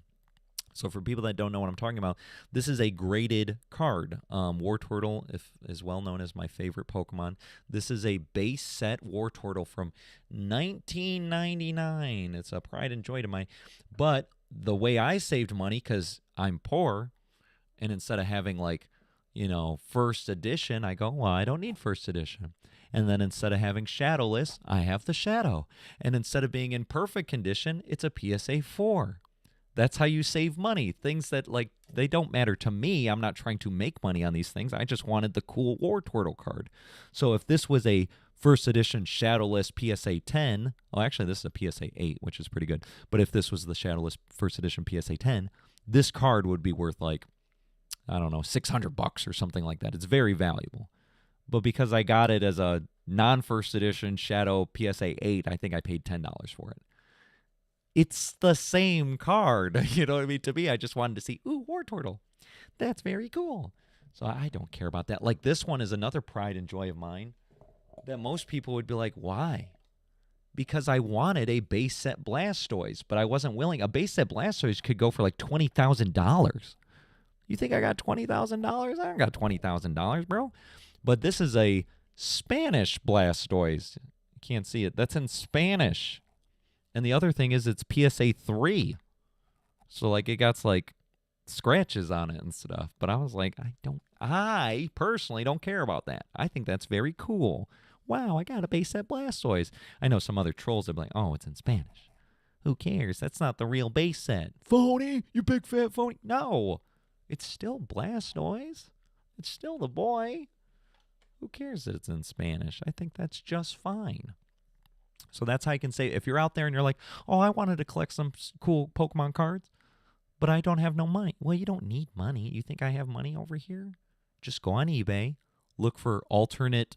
There's Korean. Korean goes for real cheap. You want the Korean versions of the cards. That's how you can save more money. And then just get them in worse quality, bro. As long as it's not like PSA 1 and 2, those are the ones with like wrinkles in them and stuff. But then again, I have bid on Charizards that were wrinkled. Because I was like, bro, it's a Charizard. Wouldn't that be sick? It'd be like, oh, it's a PSA 2. It got a big-ass wrinkle in the middle, but it's still a base set Charizard. I'd be happy with that. I'd spend $30 on that. Because the first edition Shadowless PSA 10 Charizard is worth $500,000. We don't have $500,000 over here. Why would I even spend $500,000 on a card that doesn't... I don't think I'd ever feel good about that in the history of my life. But I would spend $30 on a wrinkly version of it. I think that's just fine. My dad came back. He said, sorry, I didn't see it. I was just doing a little after show because the guys left kind of early because Garrett looked like he was sleeping over there in the corner. And then he said he wanted to get Mario home so he can do some Uber driving, some late night Uber driving to make some money. So when they left, I said, you know what? Let me go back online because I heard Jason on the Skype. It was so funny. I set everything down and then I was saying goodbye and I heard Jason like cough or something. I was like, oh, he's still on the phone. And that's when I had the idea. I was like, oh, I guess I could just go live again. Just go one more time. Why not? Because the first live show was just a giant shit show, bro. I'm just so upset about that. I can never get anything fun. So thanks for joining again here. It's freezing over there. It's freezing over here too. It's real cold. But actually, it's been warmer, Jason. It's been like my dad's at 35 right now. It does feel better. I was telling the new guy because we were walking in at the same time this morning, and I was like, man, isn't it crazy after those -5 degree days? Like, it kind of feels like spring, but it's like 30 something. You know what I mean? It's like, it feels pretty warm after negative. After them negative boys, 30 somethings, feels pretty good out here. So it's a fantastic time. No, I wouldn't say it's a fantastic time to be. It's a fantastic time to be in Michigan. It's so warm and nice. Fantastic. Yes. Little birthday treat for Jason there. Jason's birthday treat. We should have had a little birthday. I was thinking this when I was looking at the date. I said, "Oh, I wonder if Jason's birthday falls on a Tuesday." And it fell on the Wednesday. I didn't think like, oh, after midnight it'll be technically the day. I probably could have got that ahead of time, but oops, I forgot. Then I could have got you a little cake, a little It's all cupcake good. candle. Happy birthday. Now I do have a present for you, but like I said, I was like, I'd rather you kind of just be able to physically open it like together versus like, I mean, right now he's a PNG tuber, so I'd be like, did you see that thing? Oh, look, what's the look on his face? Is he excited? You know what I mean? Like, I wouldn't be able to see nothing. He's just a That static works pixel. too. So I was like, I'm going to save it. So that way he can see Yeah. it in person. But I did get Jason a couple things here. One's, to me, it's funny. To me, it's funny, and I can't wait till he opens it up. I've been sitting on this one part of your gift for like, when did I get it? September or something. A long time. Many months at this point because I saw it. Oh my And I was like, God. I gotta get that for Jason. Gotta, bro. It's gonna be hilarious. So I got that for you, and I was like, but I can't. It's like there's that Death Note meme where he's like, he knows he's about to like get away with this murder, and he's like, and he starts laughing. He's like, wait, I gotta hold it in. I can't let it out just yet. I can't let it out just yet. And that's how I felt when I got the card. I was like, that's going to be funny. So I got that for you. I can't wait to give you that special thing. And then I got another thing it was something I got for me. And then I was like, oh man, I got to revise this slightly. But I was like, what do I do with this? Somebody would like this. I was like, who would like this? I was like, oh, Jason would like this. I was like, oh, that's perfect. Give it to his birthday. And then I got one thing that's just this random little thing that I think is just funny just to have, but it's not. Obviously, I didn't even pay for it. It was something free that I think you were like, oh, Nice. this cool little gift. So those are your little surprise nuggets, the breadcrumb trail, so that way you kind of get some anticipation what your birthday is going to be. And then I wanted to get you one last thing from ordering, but I was waiting until I just got paid. So now I got paid, so I think I'm going to order this thing for you. So you'll get 4 small, and obviously keep your expectations very low. 4 small gifts. 4 small gifts for his, what are you, 37? Because 7, yeah. you hit the digit before I hit the digit, even though we were born in the same year. So 37. He's been around the world 37 times, well, around the sun 37 times. Isn't it weird how we count time as just like how long it took us to go around the thing that's at the center of Right? our solar system? And so you've done that 37 times. But if we were on Jupiter, or like my dad, he does the Mars birthday. So he's much younger in Mars years because it takes longer for Mars to kind of go around. So this is arbitrary. You're 37 Earth years. Like that means something. It's like dog Yeah, years, I know. I think you know? about that all the time. I'm like, it took like a real long time to even get to this point. You know what I mean? Like Yeah. all the millions and millions of years that just shaped the land and like, bro, there's a lot that's gone on. Yeah. Mm-mm. And we're here. We made it all the way to this moment right here, which is kind of crazy. I have like one of the, you know how I was writing all those like 1 minute talks or whatever. one of the ones I wrote down, there's no way I could do this in a minute. It would be just a nice, like, kind of, I don't know. But once I get the TikTok thing going on where I could just rant for like hours at a time, I'd love to just do that. There's just so many things where I could just talk about this one thing or this other thing for an hour straight, and it'd just be funny to do it. But the one that's just really it boggles my mind because every single day, it feels like every day, it's just so clear to me the personal butterfly effect. You know, everybody says, well, if you go back in time and you step on a butterfly or you crush a dinosaur's toe or something like that, it ripples into the future, and then next thing you know, there's, lizard men that ride, bees, and there's no humans or whatever. It's just like everything from this one little moment, it changes.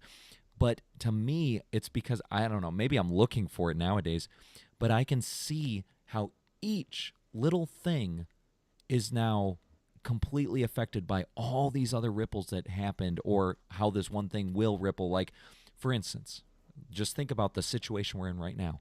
Right now, me and Jason are on a live stream over the internet. He's in Texas. I'm in Michigan. There's like so many things. It depends on how far you want to go back. Like, if I didn't meet you, first of all, we wouldn't be here, right? But how did I even meet you? Well, because I got, my dad wanted me to not go to Detroit High School. So he said, hey, man, I got to get this guy out of here. Got to get him out of the city of Detroit. And then Dearborn Heights just happened to be doing the open enrollment where you can, what it's called, where I can't remember the exact Yeah. terminology, but it's like anybody can come here. School of choice. School of choice, right? So my dad's like, oh, we'll go to Annapolis, random ass high school, right? And we go to Annapolis, and then I end up meeting you. And like, you could just see how like all these different things change, or like even with this job I'm at that I'm like not, completely happy with or whatever. And it's like, but if I didn't get this job, this wouldn't have happened, that wouldn't have happened, this wouldn't have happened.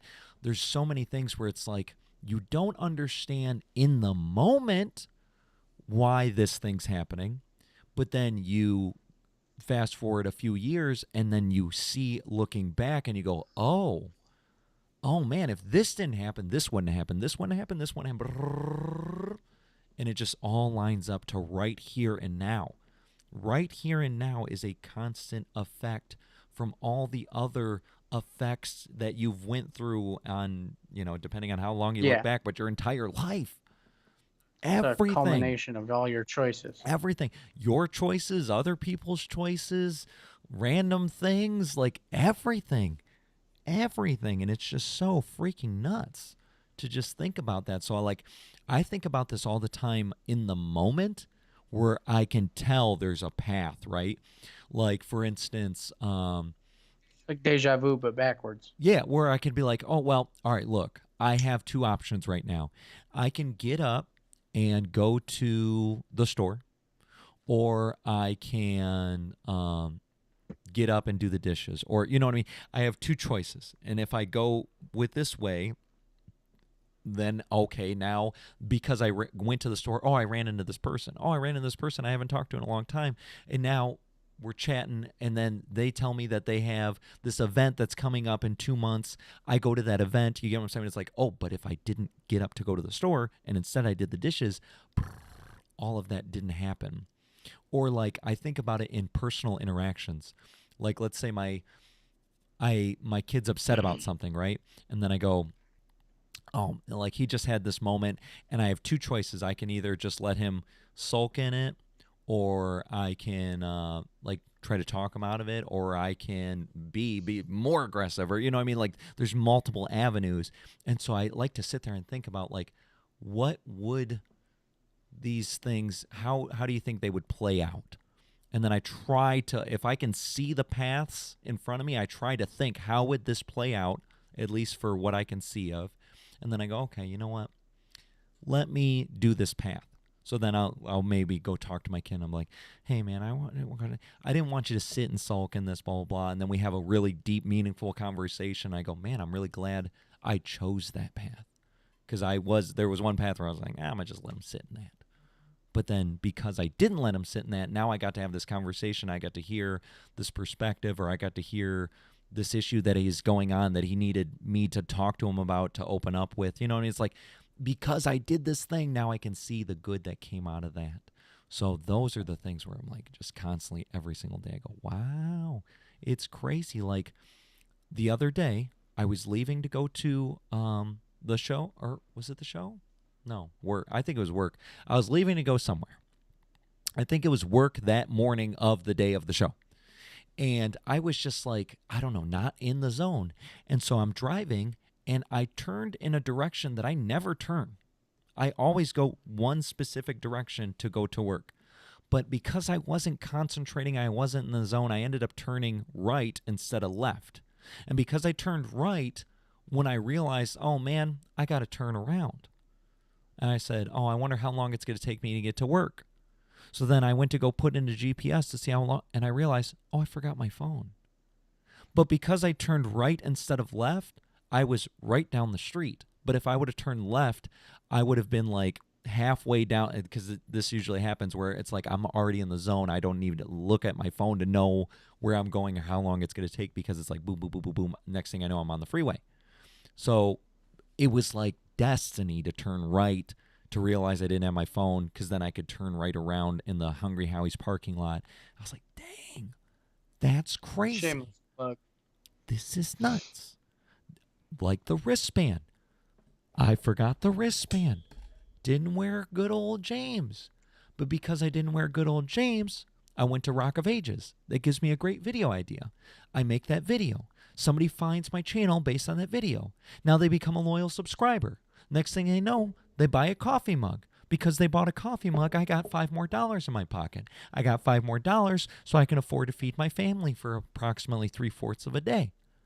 Boom. Now their bellies are full. It's like brrr, brrr. The butterfly effect is constant. It's not, you don't have to go back in time and step on a dinosaur. The butterfly effect happens every single day, all day, every day, everything you do. It's nuts.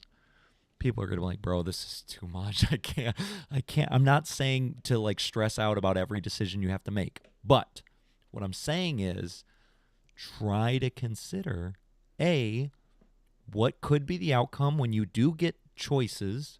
Try to think more than just one step ahead.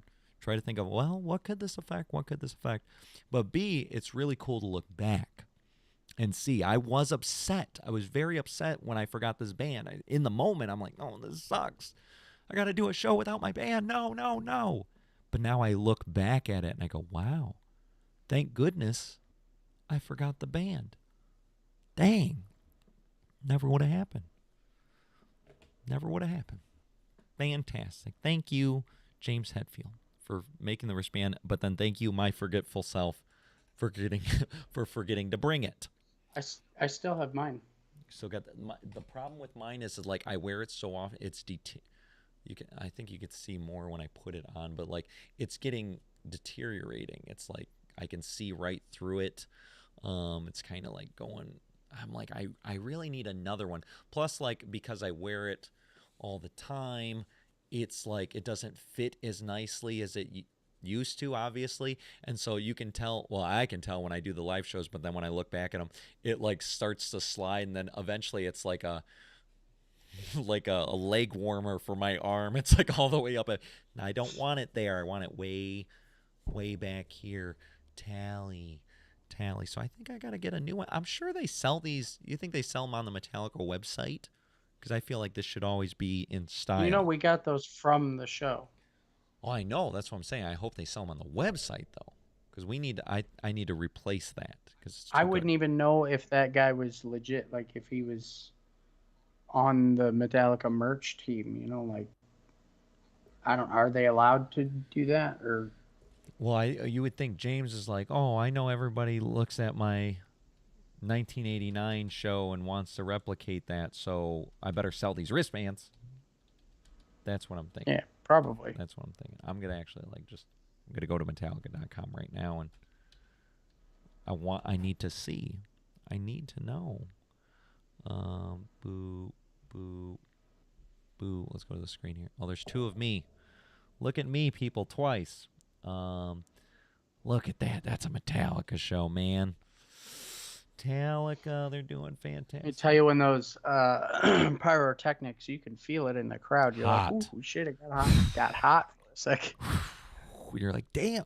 Like And if it's hot for that's if you're us, in the that's what I'm stands. saying. If you're hot for us, they got to be on stage, like mini melting. I'm sure James gets like flashbacks from that time he literally caught on fire because he was standing in there.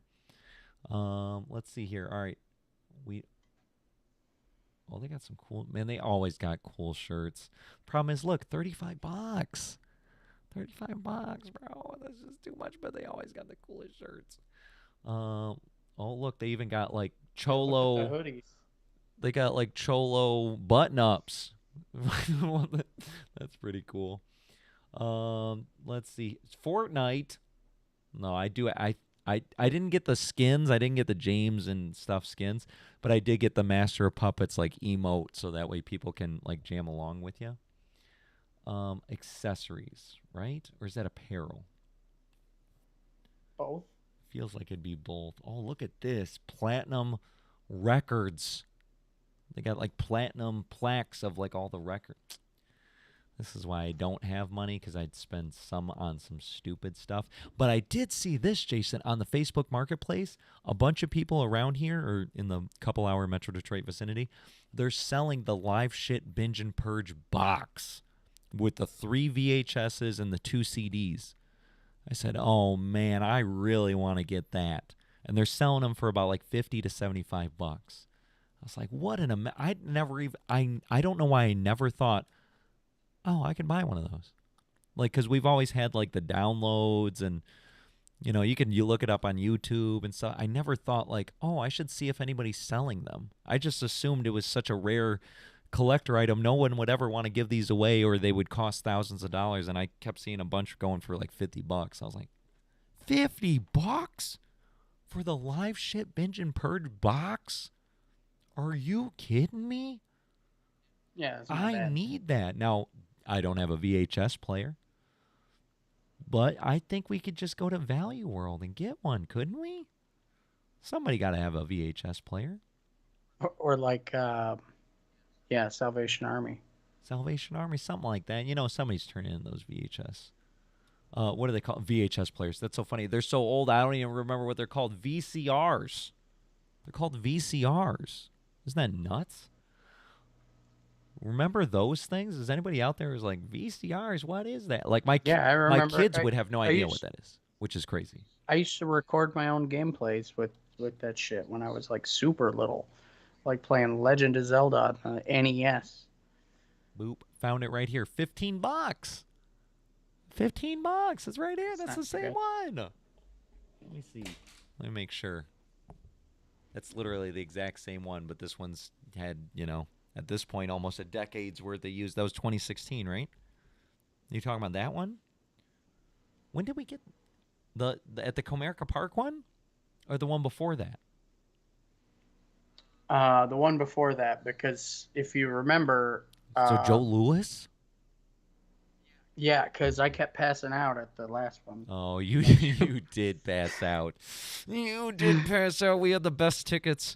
We had the best tickets, Jason. It was, I We had the mean, best yeah, that's tickets. We were going to be embarrassing, so but far. I was going to be able to, like, James I, Hetfield was going to be like, give me fuel. it was your fault. It was your fault. Because you Dude, were everybody, dehydrated? It was my fault?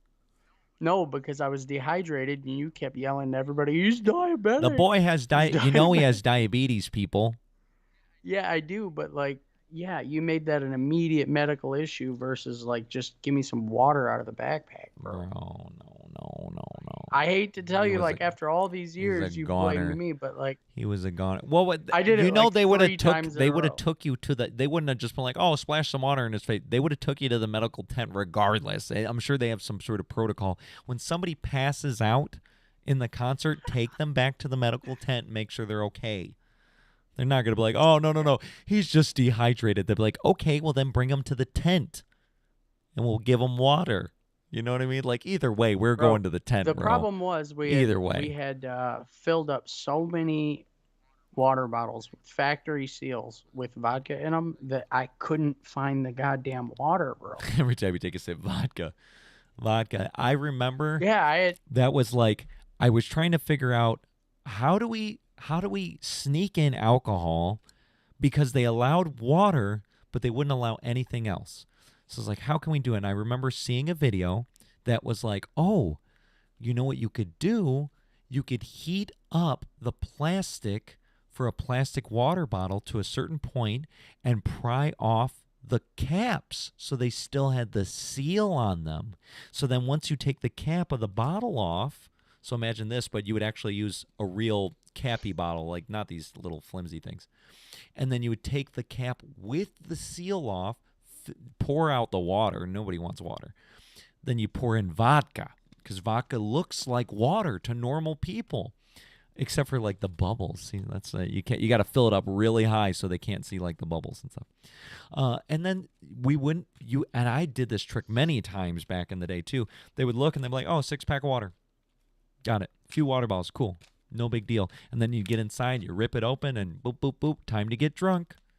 There it is. You're like, why does that guy have a water bottle and a Coke? Whoa. Why does he keep chasing that water with Coke? Because the water has no flavor, sir.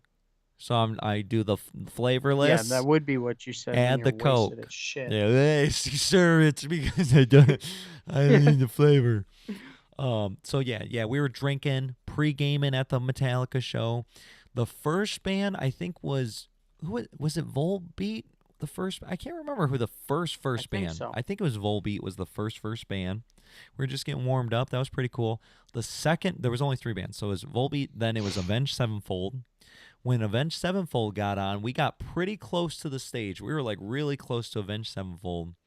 And then it was in between. Avenged Sevenfold decided, they said, hey, we're going to cut the set early because it looks like it might rain. And we want to make sure Metallica gets their full set. You guys obviously came from Metallica, so we're going to step aside and let Metallica do their thing. Then in the middle of the changeover, getting ready for Metallica, that's when at some point, I'm just kind of looking out and about. You know, I was kind of talking to Jason here and there, but like we were looking forward because, you know, we're sitting there, we're seeing them set up for the thing and getting ready. And then all of a sudden I hear oh, not from Jason, but from the crowd around it, like, oh no, this guy. I was like, what? And I turn around, Jason's on the ground. On the ground, white as a ghost, bro. He's white as a ghost on the ground, like, oh, just like out of it, bro. And I was like, oh shit. I was like, this guy needs help. Somebody help this guy. He has diabetes, you know? You know he has diabetes.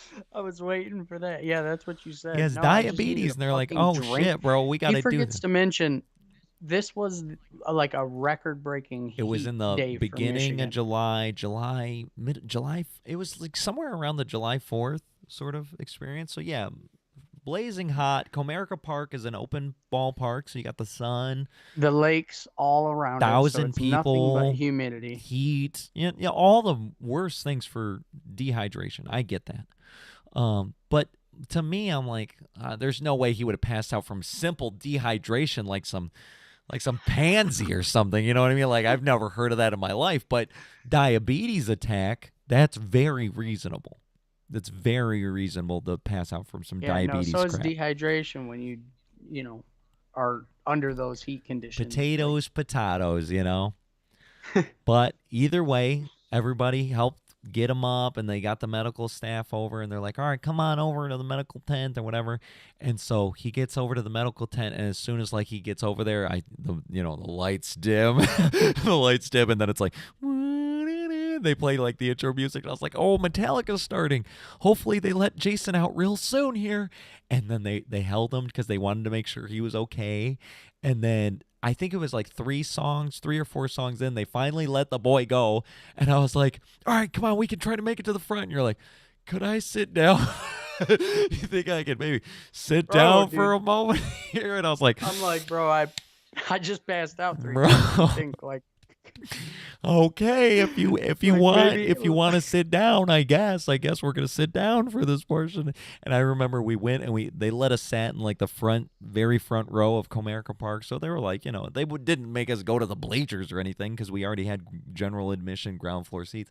So we just sat in the first row. And the problem was when you're sitting down and everybody's there, it's like you couldn't even really see the stage. You had to be above the people and whatever, but they had them, on big screens, and I'm like, okay, well, that's okay. They play approximately, I can't remember. It's like they play approximately 15 songs. It's been five songs. If we get up, blah blah.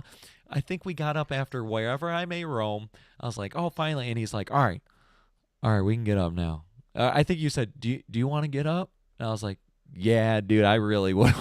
I really do.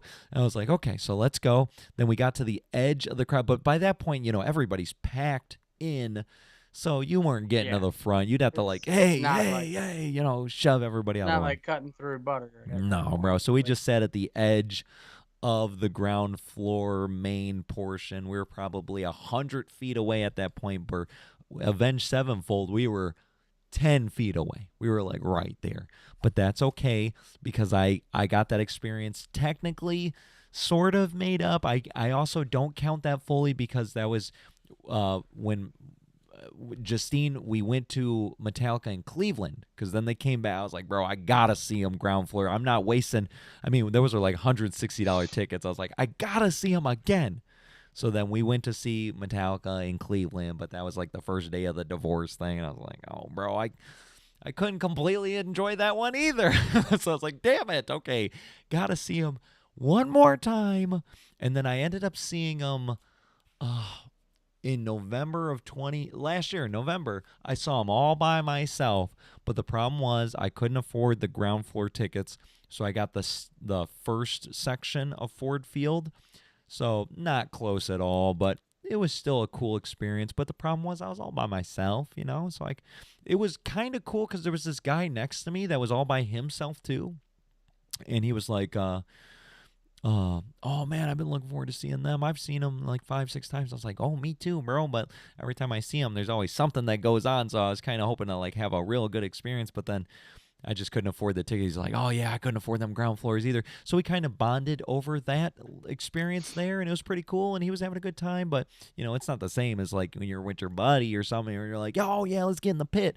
Now I do remember seeing. I think the greatest time I had seeing Metallica was the Orion Music Festival. I thought that was like well, that was the sickest the thing ever. greatest. Yes, that was the greatest thing. I wish they would keep the music festival going, but it's well known for them. They go, bro, we did not make any. We paid so much money to do those festivals. They're like, it was a giant drain on us.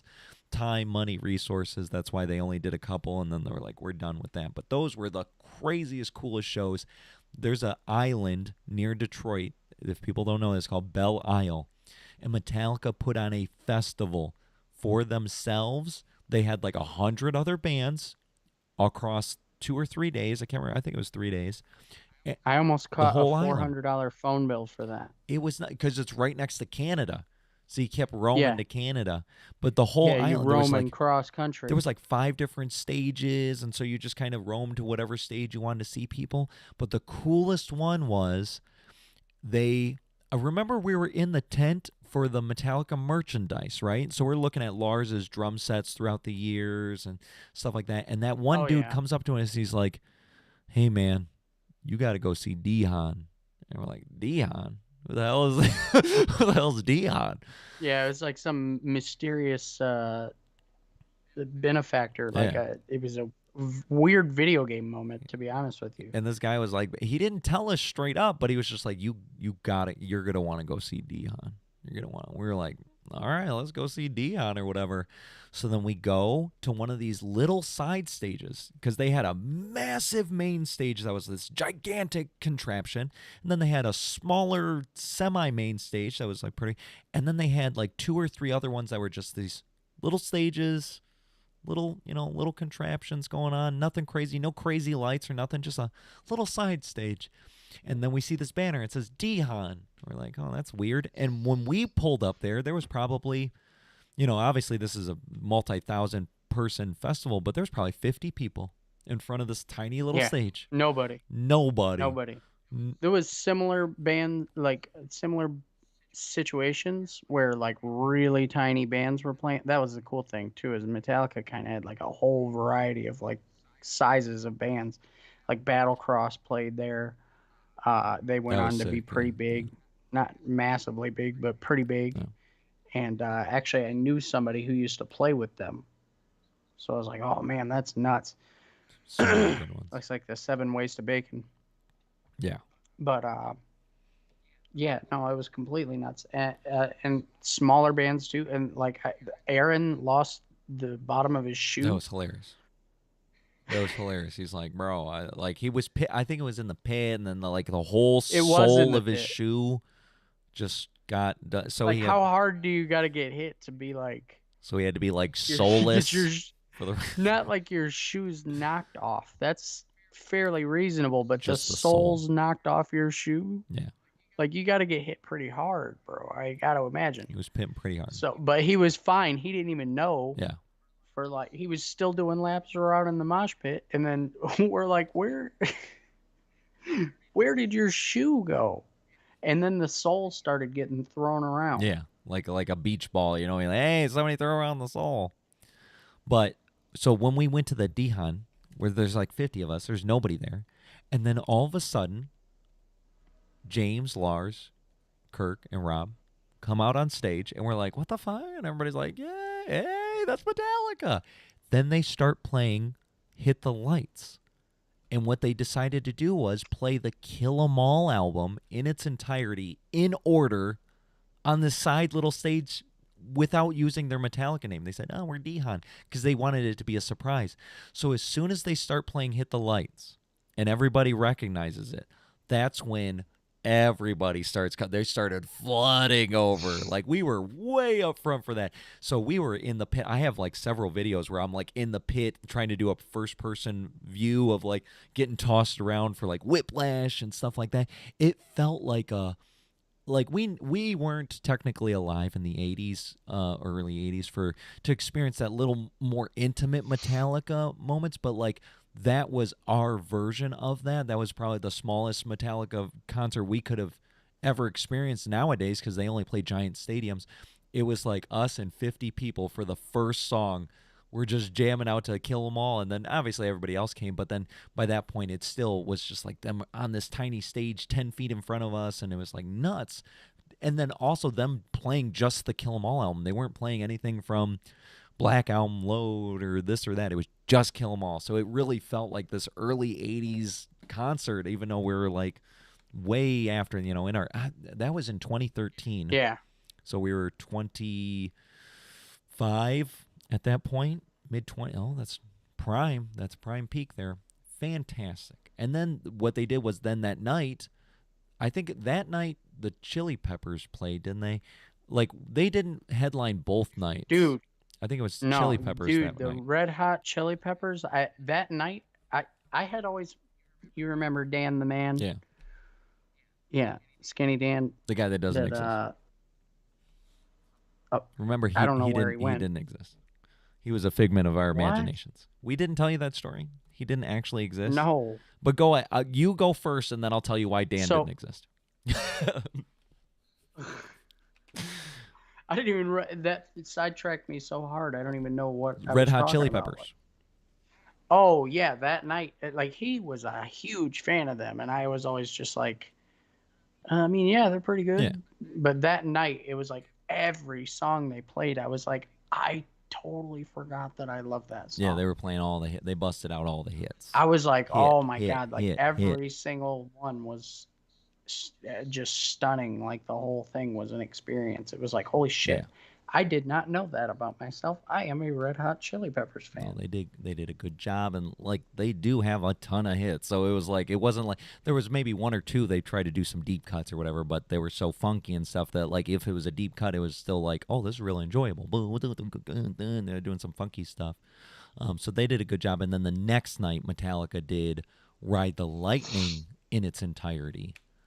So it was like, oh, that's sick. But they also did, not only did they do Ride the Lightning, I can't remember how they broke it up, but basically they did Kill 'Em All in its entirety, Ride the Lightning in its entirety, and then also a random grab bag sort of concert like they always do over the whole course of this festival. It was the nuttiest thing they've ever done. The Orion Music and More Festival. It was fantastic. So hopefully they bring that They back. had like some of James's cars and shit there. Like when he was talking about like, oh yeah, you get to see their equipment. Yeah. Like, yeah. James's car the collection. snake bite I have, he had like the white one. Yeah.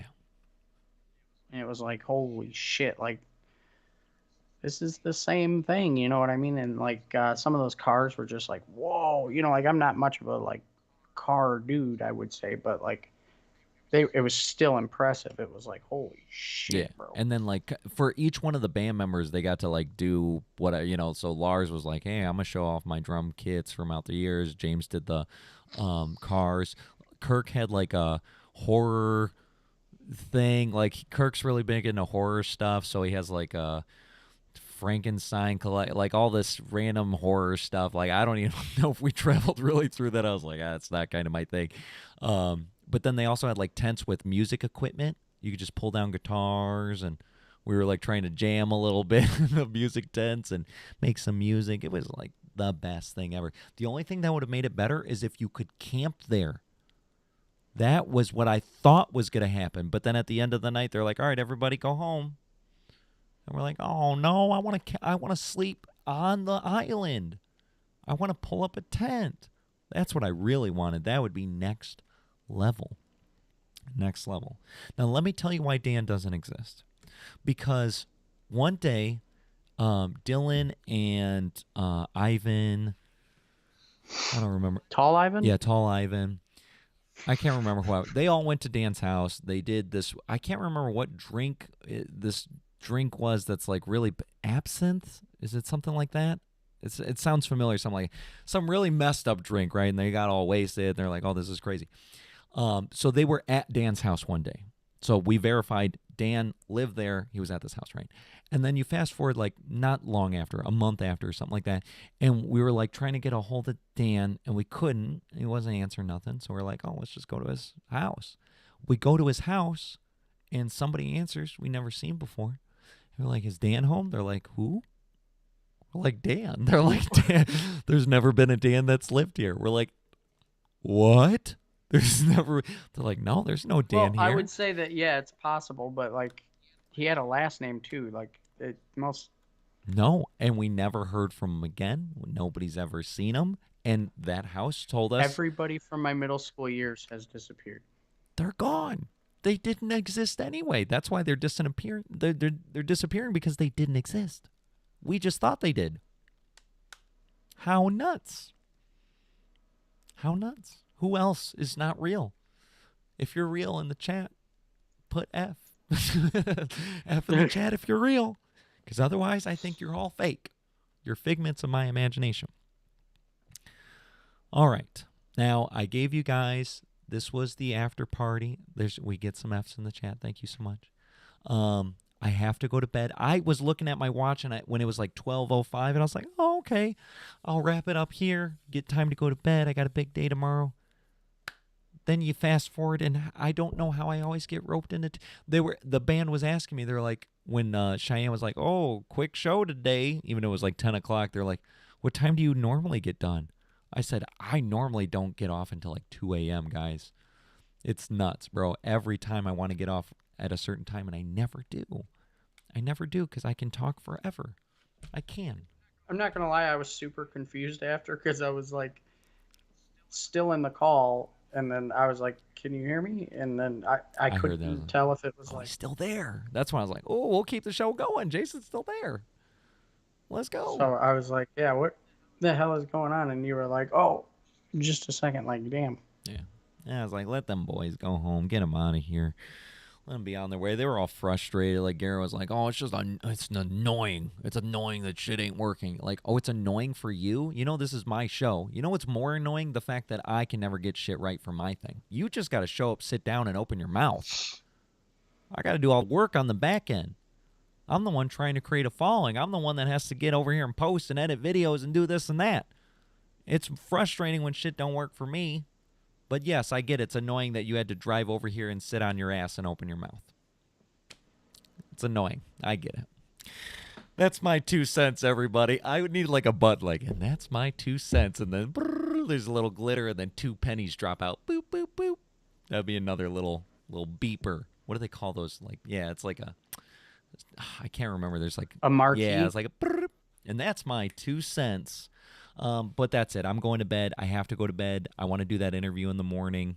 And I got to do a good yeah, job, dude. bro. I got to. Let's go, MGM. Come on, MGM. Save me. MGM, save me, please. Please. Please. And at bare minimum, even if I get an offer and then I go to my work and then they go, oh, well, we'll pay you way more.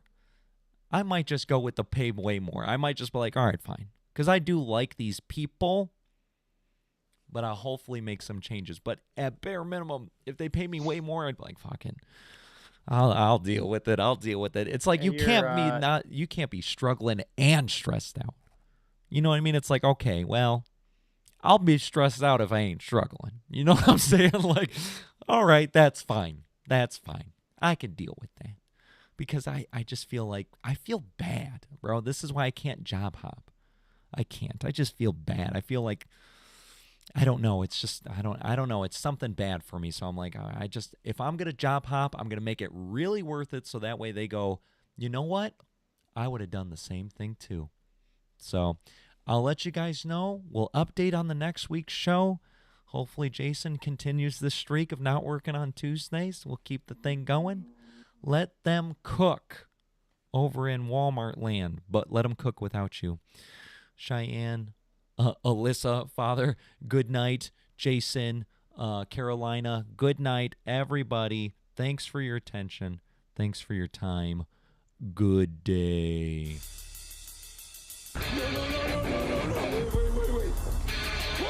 I'm sorry, everyone. The show's over, but we thank you for joining us.